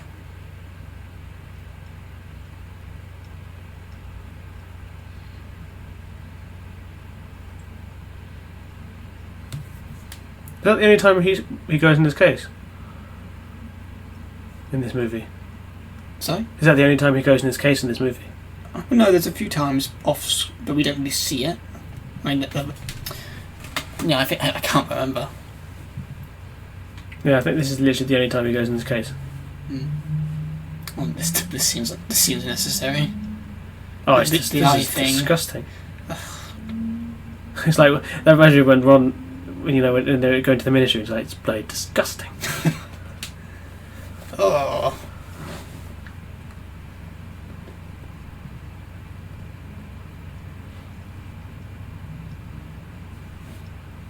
Why couldn't we have seen the water dragon? Because that sounds a bit more Oh appealing. yeah, that sounds more fun. Yeah.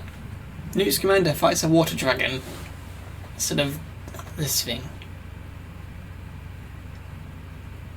Oh god, I feel sorry for all the kids who had to watch this. Yeah, it's like, I mean, again, this is Fantastic Beasts for kids. Sure, there's gonna be some bit of imagery here and there, but oh god. oh, Oh, I can imagine having nightmares if I was younger from this, seeing this.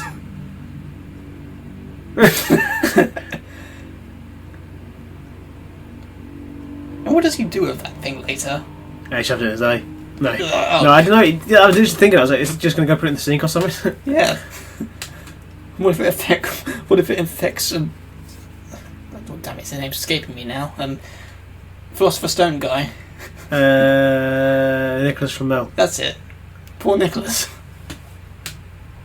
I don't know if I like that Tina's sort of like more deep in this. Yeah, again, it's because they want the you're in love with someone else subplot.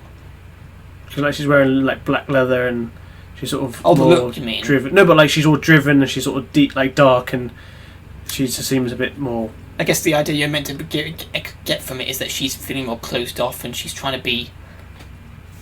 No, but I'm not sure if I like it or not. Like, I'm not sure if I think it's good that she's sort of more aura-ish. I don't know. I don't mind the look. I actually don't mind. No, the look's haircut. fine, but it's just I'm not sure if I like how the characters turned out.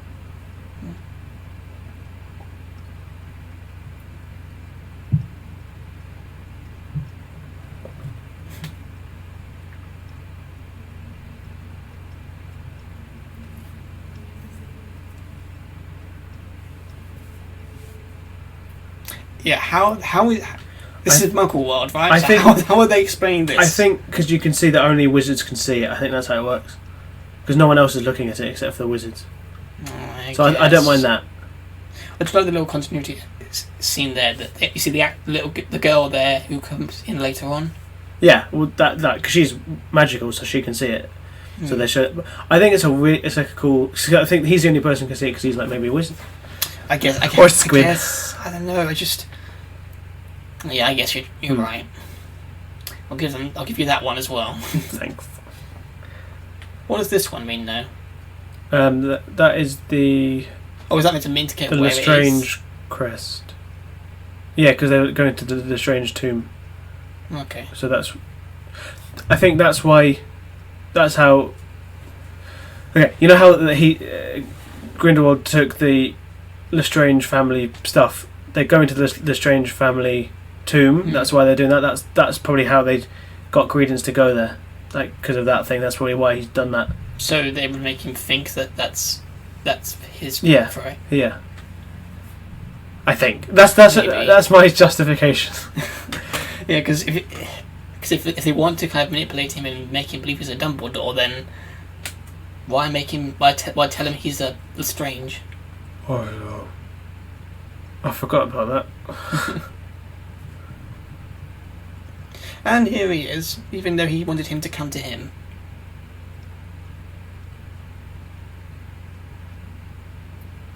I feel like he's doing an impression of Jack Sparrow here, with the pose and everything. I can change the outfit. You've got Johnny Depp in Jack Sparrow form.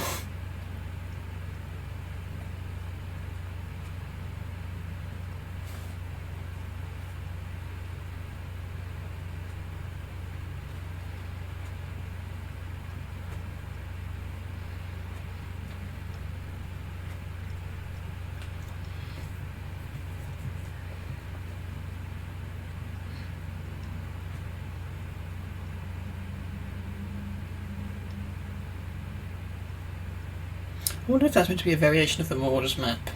Not the exact, but like a variation of the magical maps that show you the way.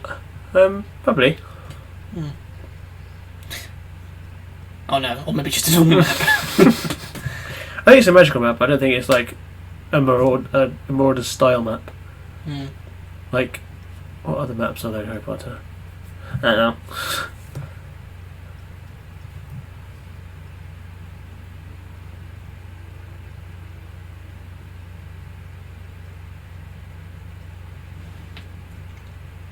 Okay, so he's hungry. Was that necessary?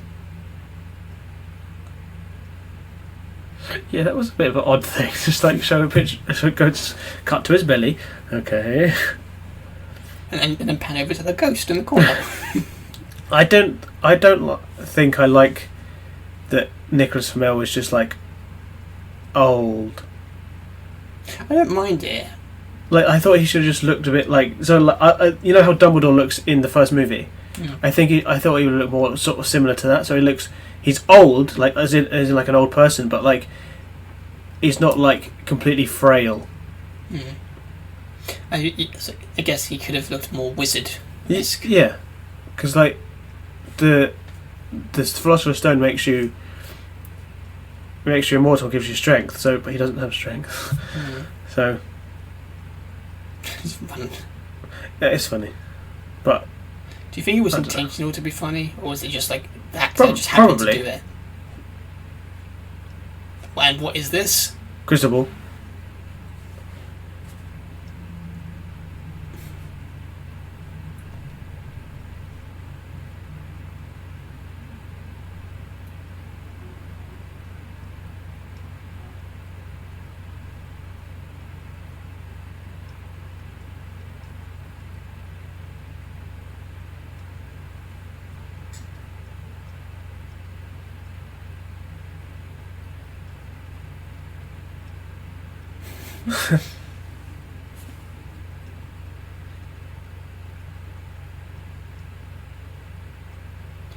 It'd be convenient for you to know that.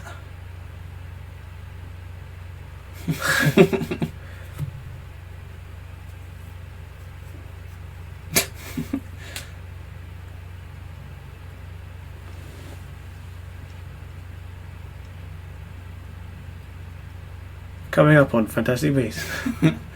Hey look, it's the Philosopher's Stone from the Harry Potter things. Wow, isn't that great? And we now present another Easter egg that will definitely have importance later on. We promise. What's he looking at here? Clues for Fantastic Beasts 3. Oh yeah, who's this?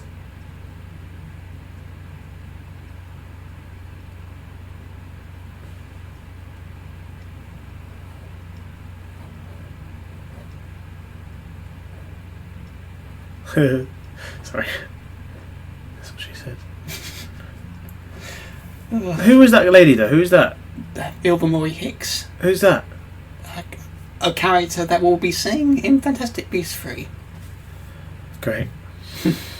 I honestly thought it was the what's that? The American Minister for Magic. Yeah, the American Madam President. I thought it was her. Until someone said it wasn't. I'm like, oh, what? What?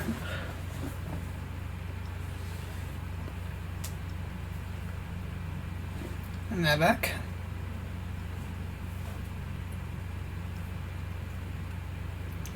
Again, 3 scenes now. Marking their roles together. This is the 4th time I've said this now. I'm sorry if people are getting bored of hearing us repeating ourselves. I'm bored of this already. We want you to feel our pain.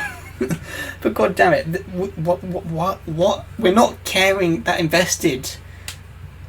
I mean, we can sympathise in some form because they're related to the main characters, but in terms of investment over a period of time with these characters, we've only had 3 scenes. 2 counting Theseus.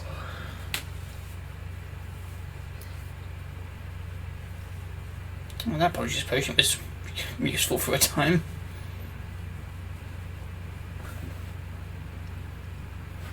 And yeah, this Polyjuice Potion lasted about, what, 5 minutes? Yeah.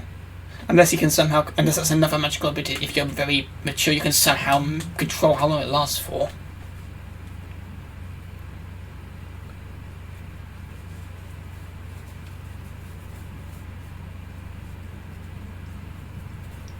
Oh, really? Yeah. So far, you've just shown that he cares about you. Yeah. And now he wants to kill you.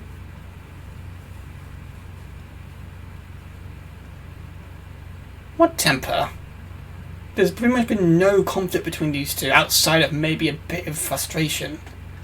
If there was more conflict to the point where they were yelling at each other, I would have understood that line.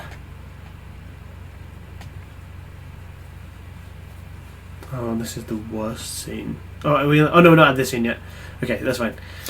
Being that they're now leaving the family tree here, so they're expecting Credence to find this. Yeah. Or I think yeah, they want Credence to go find it because they want to get Credence. That's the point of it. I don't think they want to show him the thing, what it is. They just want him because he's powerful. Because how hilarious would it have been if he finds out he's Lestrange, and he just leaves. He's like, oh, nice, fair enough. So the entire thing is botched because we were a bit behind schedule.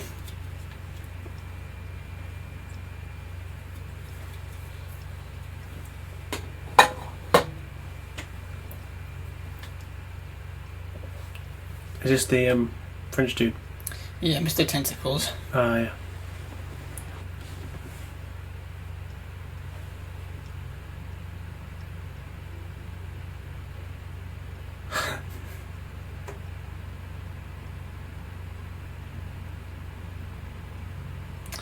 Oh god damn it! I don't like this forced. Well, not forced, but it kind of is. Really, I don't know. Again, my throat is getting sore just complaining about it. Really, and again, repeated so much throughout this video. But why did we need another? Why did we need a breakup subplot? Well, not breakup, but why did we need a divided over our feelings subplot? I mean, I don't know. I mean, I get they're meant to be together later in the series, and I know that you want to keep things interesting for the audience. But why couldn't you have maybe saved that for a later film with a more justifiable excuse, as opposed to second film off the bat? I think that specific what they have done, it does make sense in this context, because they haven't developed their relationship yet. So the fact that they, in the first one, they sort of liked each other a bit, but they didn't say anything about it, and then she thinks he's getting married to someone else after they've like had a thing. I don't mind this subplot, because it's the only time in the series that they could fit it in this would make sense. I guess, but I just think that how better would it have been if they spent the first two films developing them and building a relationship between the two, then introduce Lita at the end of the second film or the third film.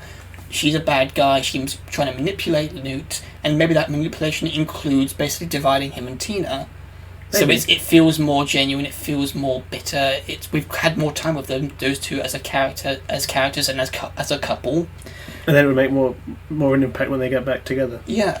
And it also utilizes the other characters who have had more screen time, and again, in Lita's case, it gives us more of a, she's a Lestrange. It's kind of expected and kind of not original, because we know the Lestranges will go on to be evil on the Dark Lord's side, but at the same time, it's almost a nice little origin story for them. That we could have still sympathised with her and her origin, but the fact that it led her down a dark path could have been interesting, and it could have benefited all the other characters' arcs, including Newt and Tina's. I do like this bit though.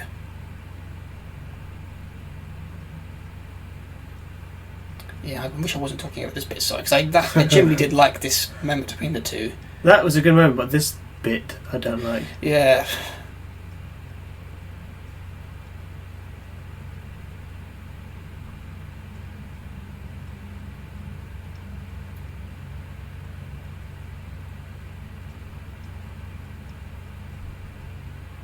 And they can really grab onto the one that is Lestrange. Again, more good music.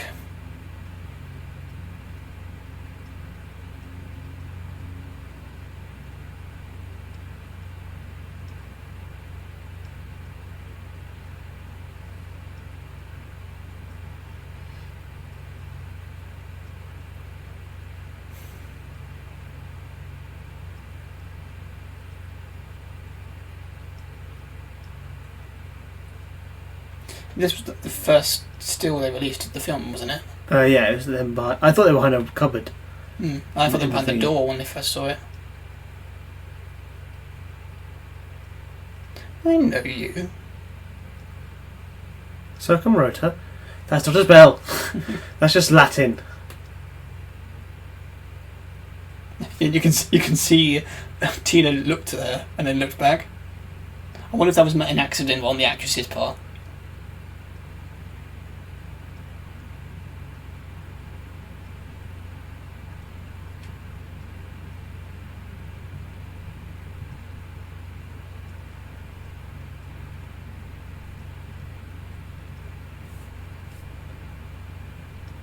That's horrible CGI.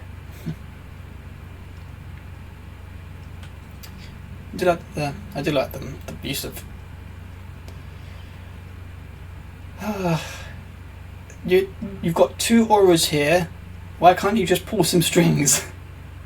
Why was she attacking her? Yeah. I think this is just this whole scene is just I don't like it because it's just kind of pointless. Yeah, it's another excuse for an action sequence. And again, we've got to have the Fantastic Beasts in the movie. And then this bit, right? You know, when they do he sort of jumps and then it goes all like time warp thingy. I was like, what is going on? Why is this happening? How does this character do this?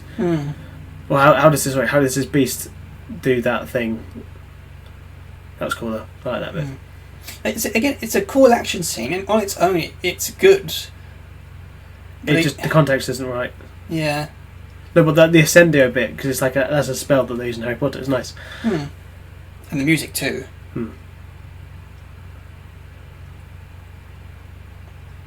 Again, if I'm closing my eyes right now, if I just imagine this as a broomstick chase and it's in another context for a second movie, this being cool. I don't understand. They never sort of said that he can teleport. They said that he can jump miles and miles, but not that he can teleport. I guess, although I don't know, I didn't mind it. This bit though. Yeah, that's funny. Funny, but it's. What does that mean? Does that because they're spirit familiars? Does that mean that I would have thought they would have disappeared or evaporated or something? Wow, they bonded.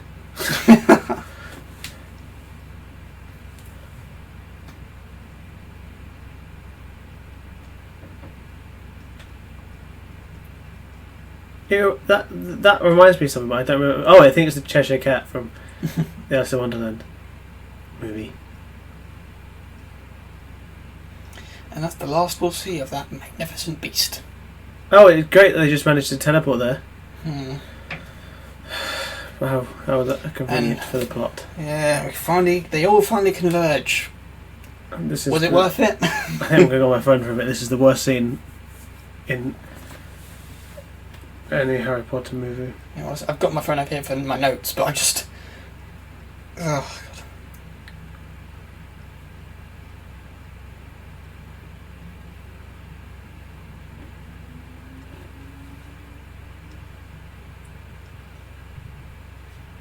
Yet again, this entire scene, Newt and Tina are just in the background. They are just there, watching the movie with us. Hang on. Yeah, they're Jacob in the background.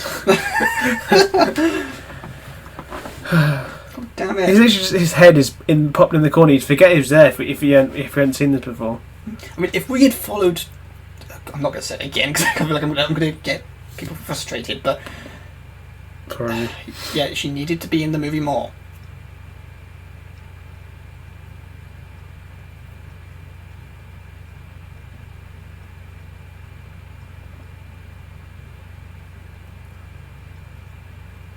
So, is this a flashback, or did he just do some magic and now they can see this? This has got to be a flashback, because quite frankly, if it was a flashback, they would have shown us them actually reacting to the flashback.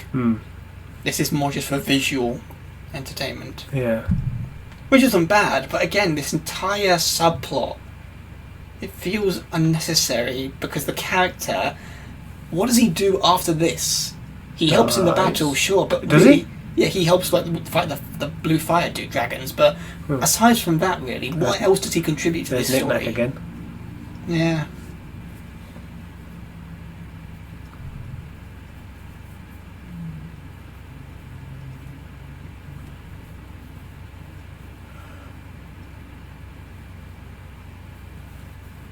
I bet Newt's just thinking, why the fuck am I here now?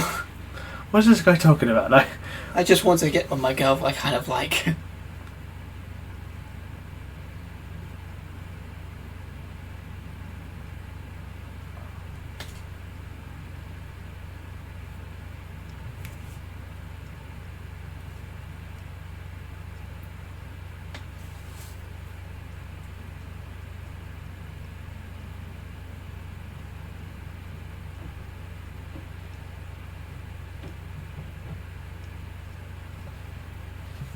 Is this actor from anything else? I don't know.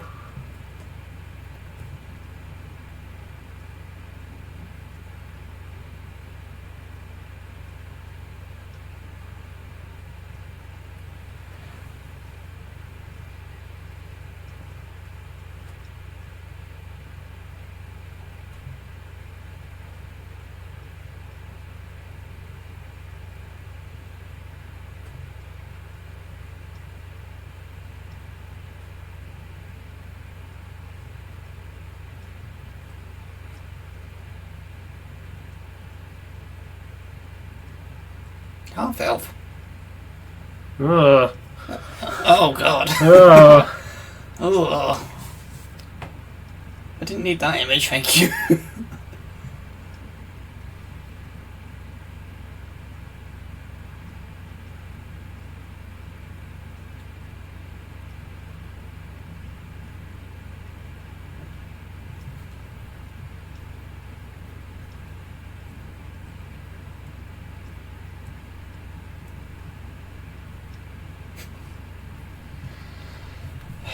What's he talking about? He's Bran. That's who he is.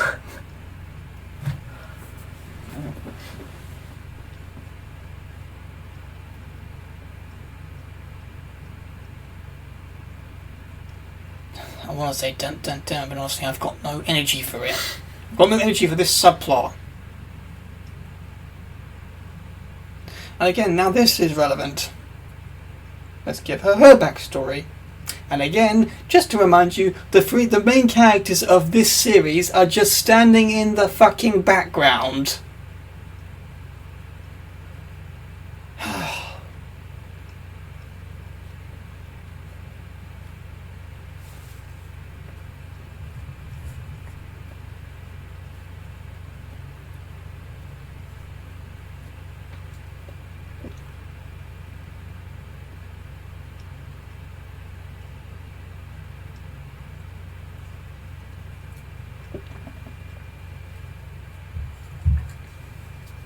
Was that really necessary?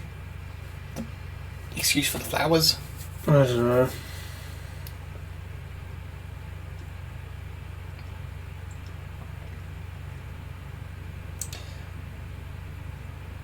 I can understand you're young, you're sitting next to a baby that's crying, but it does feel a bit excessive, doesn't it? Yeah. To swap your own brother for another baby, and then minutes afterwards not have the courage to say, yeah, that's not my brother, he's back there. I mean, she's clearly old enough here to be aware, right? Hmm. I mean, as someone who has a brother and who has been at odds with him for years, I still love him. I wouldn't want anything to happen to him.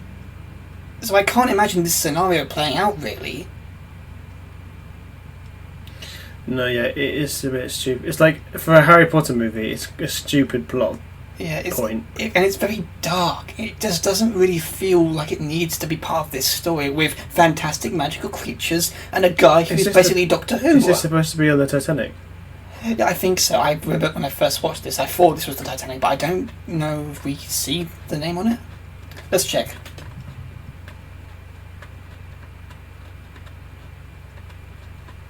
Because what year would it have been in? 19... Because I think 1912s, I guess. So yeah, it's probably the Titanic. How can need to be seen this though? Yeah, I know. Again, the good imagery, but again, unless she's ducking it into the water, which is very thrashing about on my head on. No. And thus ends this subplot, and we finally know what this imagery is. Is it over yet? Another dead child. The second one? Amazing. God damn it, what? Harry Potter, kids! Tune in! And again, I'm sure people will think we're being a bit cruel, because again, Harry Potter got dark as it went on. But here's the thing, it didn't start off dark. And it was entertaining. Yeah.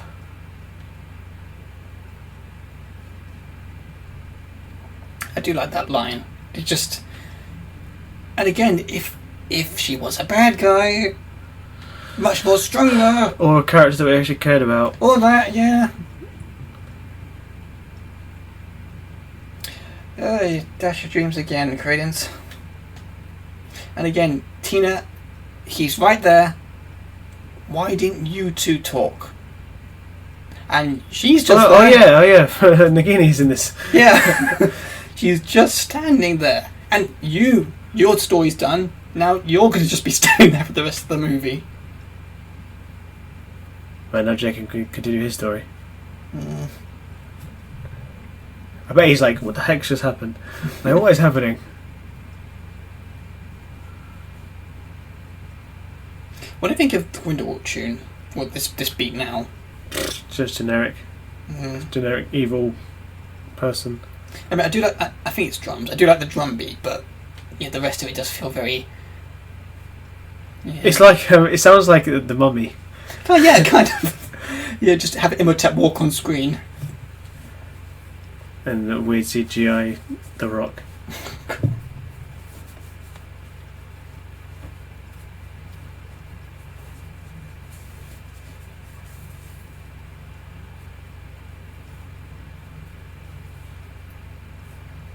Yeah, we've only had one scene of her being persuaded by Grindelwald. And now she's a devoted follower. Yeah. I mean, the fact that she's even interested in the idea, even though we know she can read minds, again, there's got to be more to this we should have seen.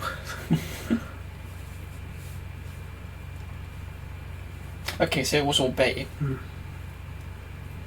Still a bit convenient and very, in its own way, convoluted, really. It's amazing none of those guys standing around can hear them.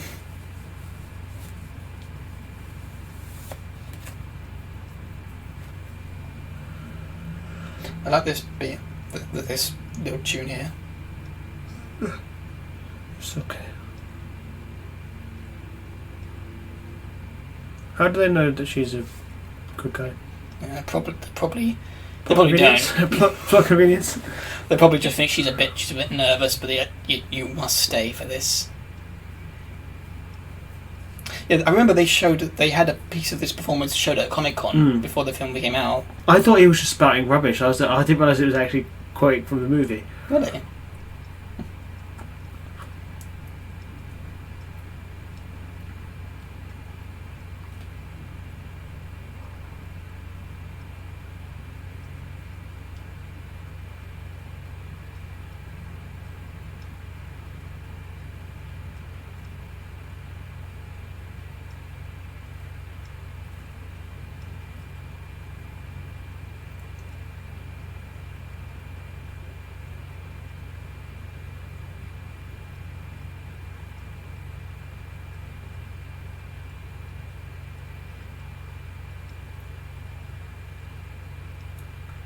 Yes, we did.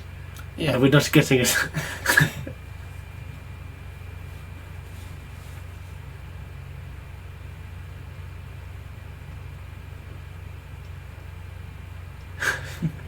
They can't spell. They're just a bit illiterate.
I gotta admit, that speech wasn't bad. No, yeah, it's captivating. It's just frustrating that it's not really earned. No. I like the way I don't know. I like the way that Theseus walks. Sort of moves his shoulders a lot. I mean, that one person standing in the background there. Oh yeah, definitely not inspired by the Nazis. That's Rosia. Rosia, yeah. Well, she's not the Nazis. Oh, there she is. Yeah, it's just she's wearing I forget what they're +4s. That's what the trousers are. Sort of big trousers. And we've got this. I love that. The kid's getting to me. I've got to get another tick from a bong. Here, have some yourself. Here's my war vape.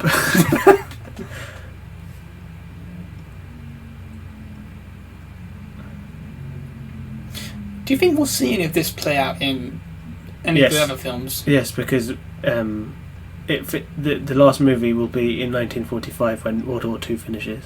Because I've been wondering again. Whoa! I just thought, what if World War II finishes because a wizard put an Imperious curse on Voldemort on Hitler to kill himself, and then he did.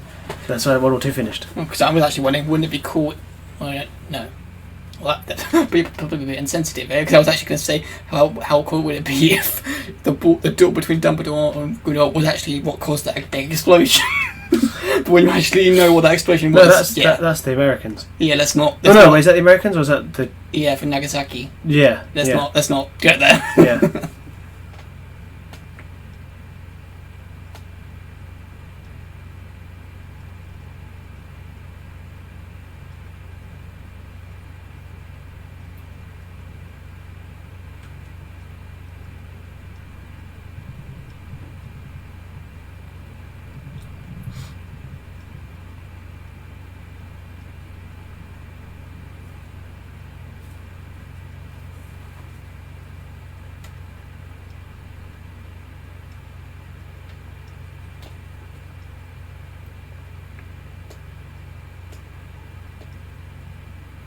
The guy who's about to cast a spell here, do you think he's on the bad side? Because I remember when I first saw this, I thought the way he looks, the way his facial expression, I thought for sure he was sort of smiling. Maybe. Well, that could be easily a Grindelwald sort of supporter. Influence. He intentionally was all staged. Yeah.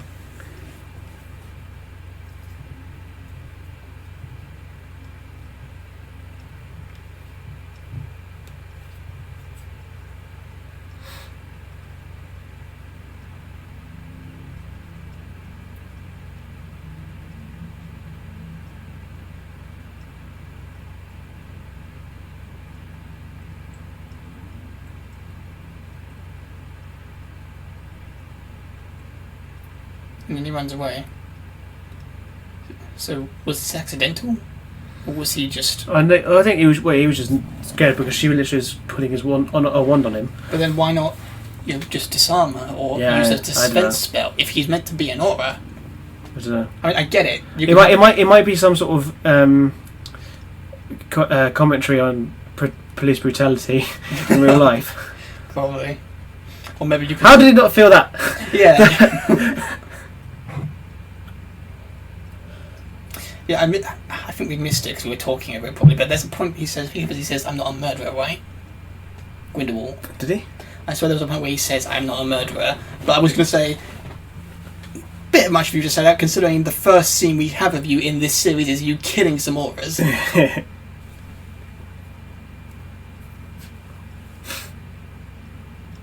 Again, this entire scene could have been great if it was the first Dumbledore movie was him basically hunting Grindelwald, and it ends with him hiding in this crowd, and then they all disapparate, and it leaves just him and Dumbledore staring at each other, facing off. But they didn't duel until the last. Yeah, but who's to say they couldn't have had Dumbledore have a companion with him, and he duels him because Dumbledore refuses to, no. And then he could have been killed because of it. No, that wouldn't. That doesn't sound right. Really? Because I feel like that's a great pitch for a first Dumbledore movie out of a trilogy. And sure, it's not an inspiration for Dumbledore to choose to fight him, but that guy was necessary.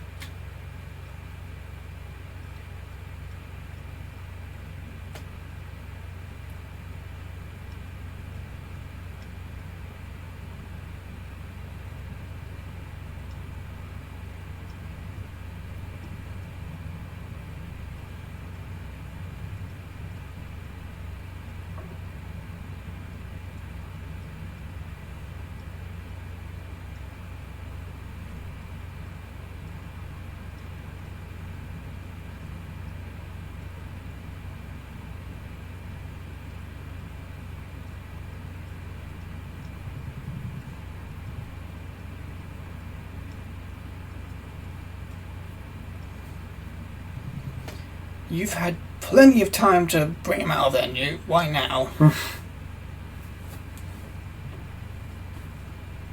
But also, how come Newt's the only person who can stop this magic spell, and the other auras who have been trained in this can't?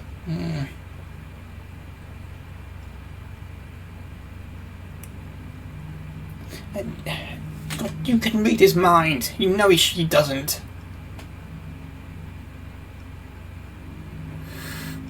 It could have just been an easy line for Dumbledore to say in the beginning that he's a skilled Occlumens. Because then that plot point, that was good. That's good acting. But that plot point wouldn't be a thing. Yeah, this entire scene, we're meant to feel emotional, but it doesn't feel earned. That. Yeah, this is wonderful, but again, the second movie with only 4 or 5, a few scenes dedicated to her struggle and turn to the dark side. And again, she doesn't even share scenes with her sister. That literal scene with her, she getting her sister, is the only bit we get between the two.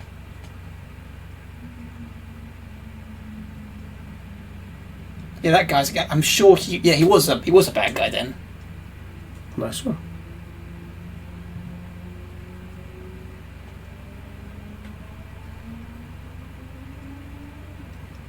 That was cool. 2 brothers in arms. That delivery was a bit much. No, that's why I don't like her in this. Yeah. I mean, Grindelwald, stop! Yeah, and the moment they come out where she casts a spell, it does feel a bit like, ugh! And again, another scene where it doesn't feel earned.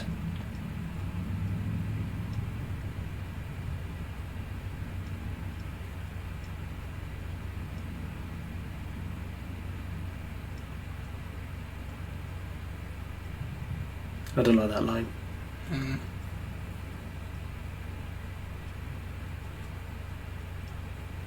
Did J.K. really think it would be a shocker for her to say no just because she's Lestrange? Because I really feel like, again, if you really wanted us to be surprised, you would have given us some red herrings, maybe made us believe that she was a bad guy, or a bad influence at least on the Scamander brothers. Having this heel. Yeah, that. No, but.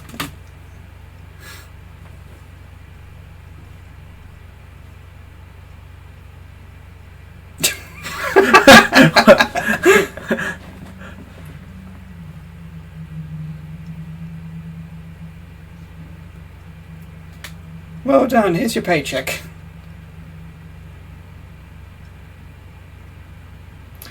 Quick, we must get out of here. We're the only 2 expendable characters. We can't leave this movie yet.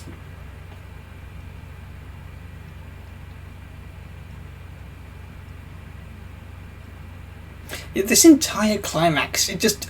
Honestly, when I first... It's just Jacob having a stroll. What's bloody happening? Yeah, when I first saw this, I honestly thought this was the end of the second act. Because this just doesn't feel like... Yeah, it's not a very climactic climax. Yeah. No, that's alright? Yeah. Oh look, and here's... this music's good though. This music reminds me of like the Harry Potter video games. What is it?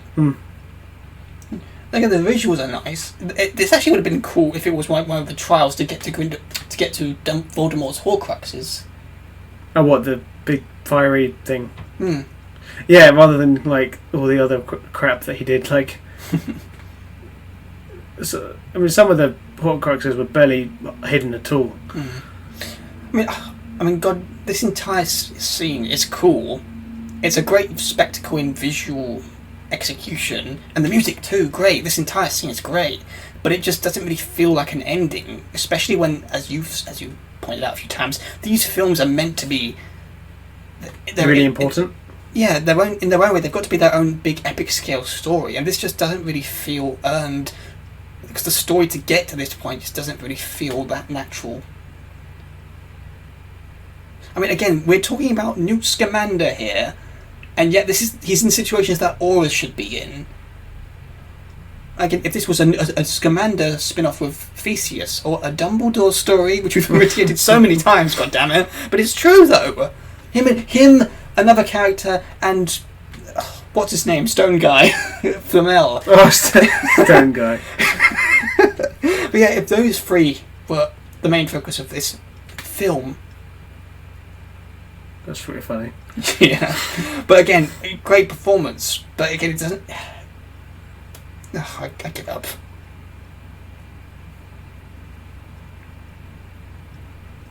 Yay! They did We won. it.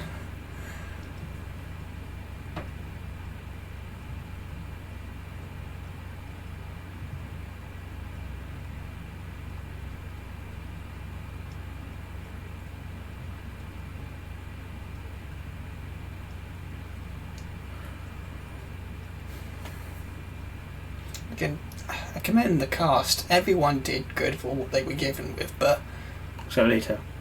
except but it just all feels like it's too much crammed into one movie. Yeah. And I do feel I'm sorry, everyone listening, but If you're still listening. yeah. But god damn it, this. I do remember now why I don't like this movie as much as the first. Again, another touching scene. Beautiful. It just, if there was more conflict, we would feel this more.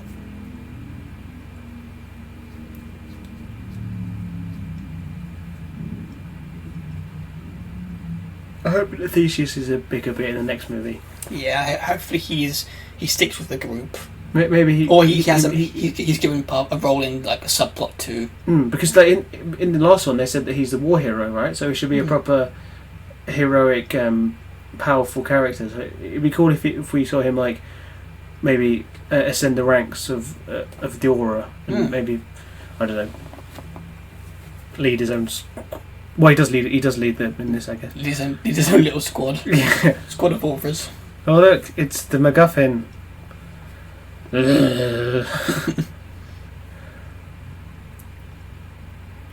And now we're back at Hogwarts. But everyone in that scene is back at Hogwarts. It's like everyone doesn't need to be there. Why? What? Who's that bloke in here? Yeah. Why is the French geezer there? And why is Nagini there? Oh damn! There's my phone. Never mind. My note. I don't need my notes anymore. Why are all The these movie's people almost here? over. Surely just those ones should be here, not the French geezer and Nagini. Yeah. Again, it's all because we got to have that shot of everyone together for the trailer. Yeah. And I don't know if you noticed that, but you can see that brief scene where Jacob is looking at nothing. Apparently, the commentary revealed for the movie itself revealed that he's meant to be looking at that spot, hoping that Queenie's going to appear. I guess because if it would have been like, oh, he can't see it, and he just sees like ruins. That's what he's supposed to see, because he's a Muggle.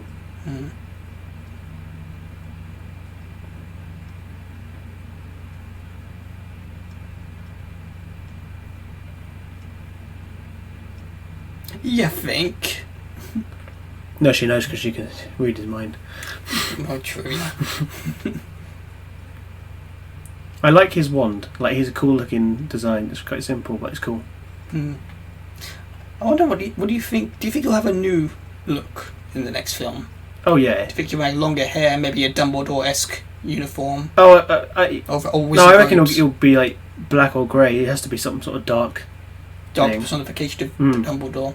Or maybe he'll copy Grindelwald's style. Have white hair and a weird moustache. Wear a contact lens. I hope not.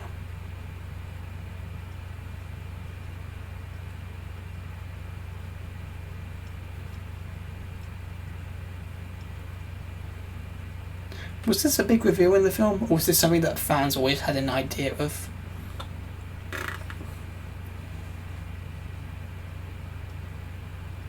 My mascot.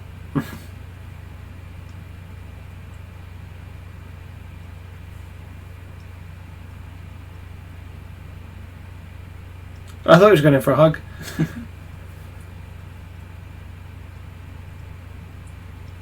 Oh god, that CG.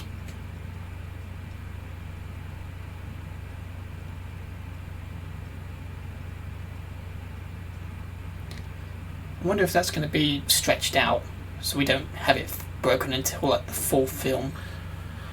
I mean, well, yeah, it's not going to be broken till the last film.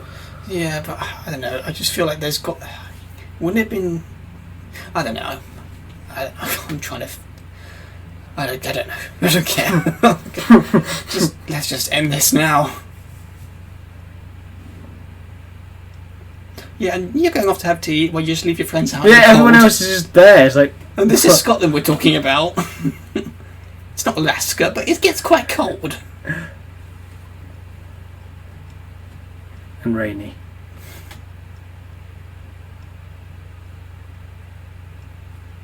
Yeah, I think, because, like, everyone's like, oh, he's not a Dumbledore, he can't be. Like, obviously, yeah, but I think because of what he just said there, he just said Dumbledore's trying to kill him, which it obviously isn't.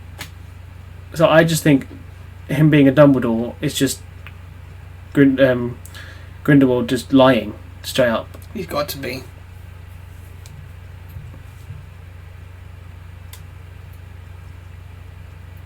I hope that's not supposed to be Fawkes. I really hope not. We talked about this in the Let's Talk, but again, you don't need to explain everything, and so if you're going to make it more connected with the character, not just be can really have this like some sort of retcon. Yeah.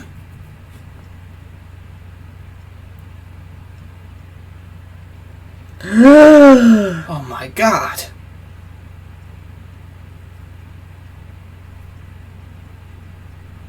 Love this little mix of the Harry Potter music theme. Is lovely. Yeah, when this bit happened, I honestly thought the Harry Potter theme was going to start playing. An evil version. I like that bit as well, that was cool. But it did just break his house. It really does show how powerful it is. So they've got to make the next film big. Especially if it's going to be his last one.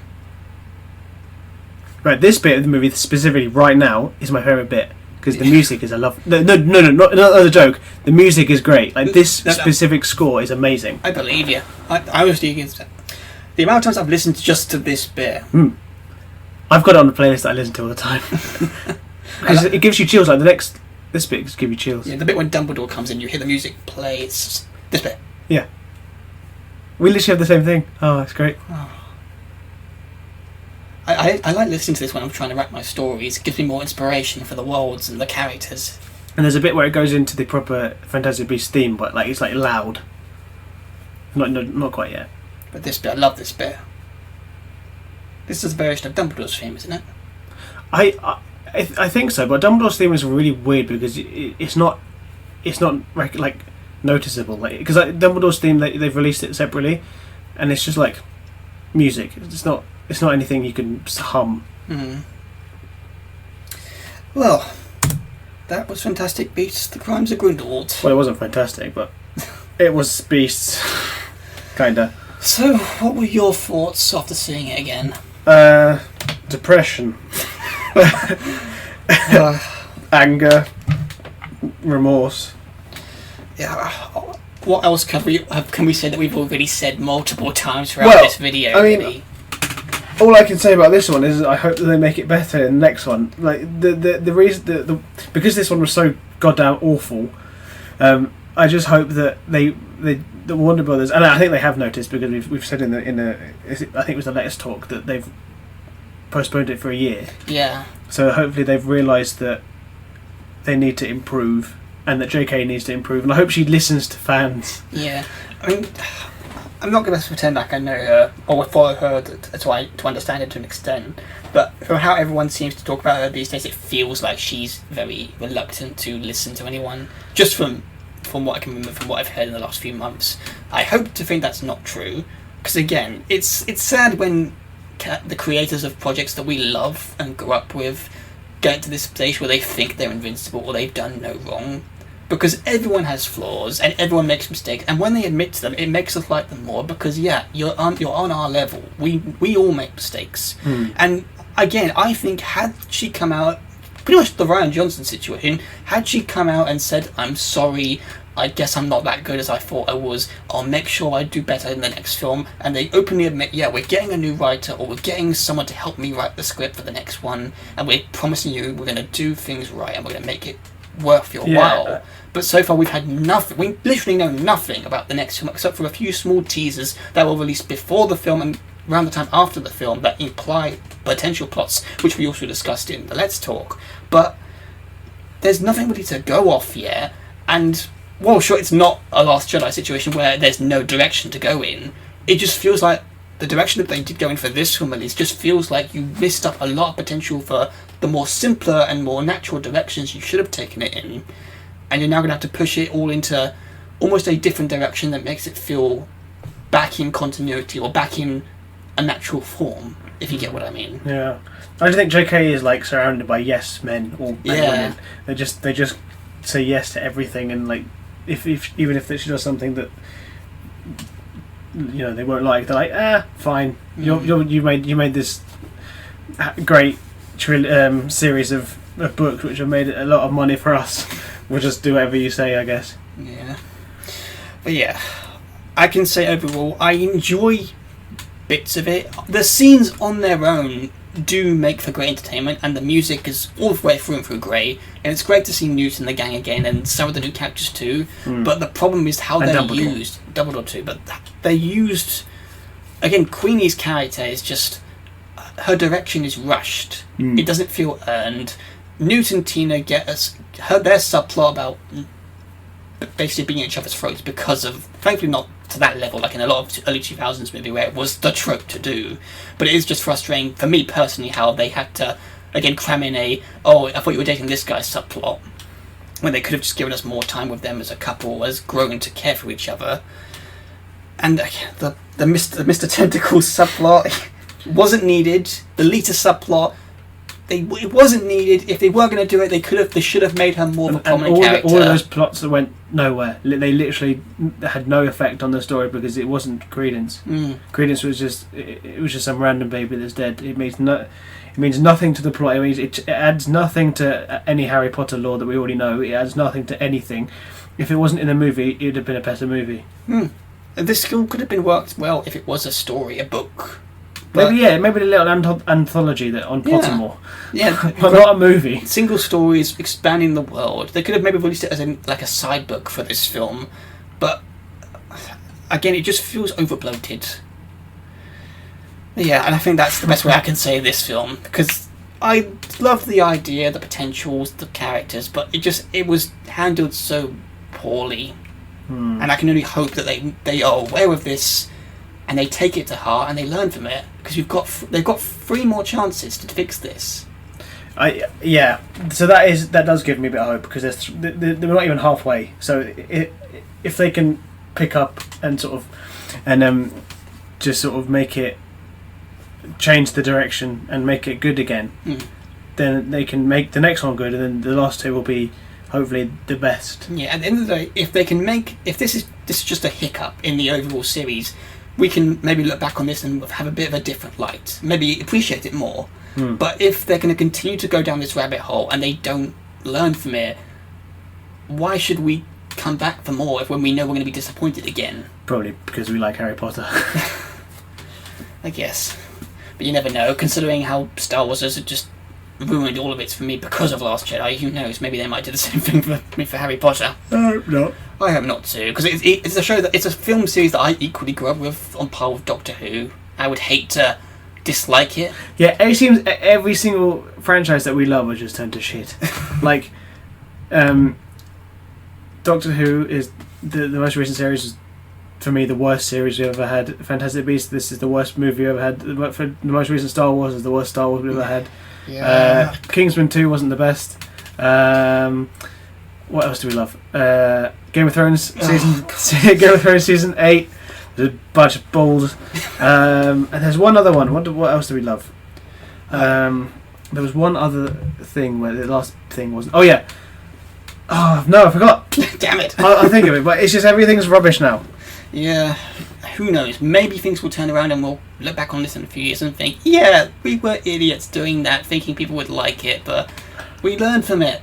But then again, considering how things The are... Hobbit. Lord of the Rings was great, and then The Hobbit was bad. There is another, I think it was TV, I can't remember, it was just... I think the most recent Sherlock wasn't, season wasn't the best. No, I think it wasn't bad, I just think it wasn't really... It's just, everything's now disappointing me. But yeah, back to topics, sorry. Oh yes. Overall, Fantastic Beasts 2 is very jumbled and pretty much disappointing in a lot of its potential, but it's not bad. But it's not bad. That's the best compliment I can give. It's not bad. Well, I think but to end on a high note, the music was nice. Yeah, it's definitely not Last Jedi, but it's definitely there's a lot of room for improvement, and we hope. Well, luckily we have the room to improve on. Wait, what? You know what I mean? We've got more movies to come. Fingers crossed. Thanks for everyone for joining in. We hope you enjoyed this video. I am Kobi. I am Harry. And this is What's On, and we'll see you next time. Bye. Bye.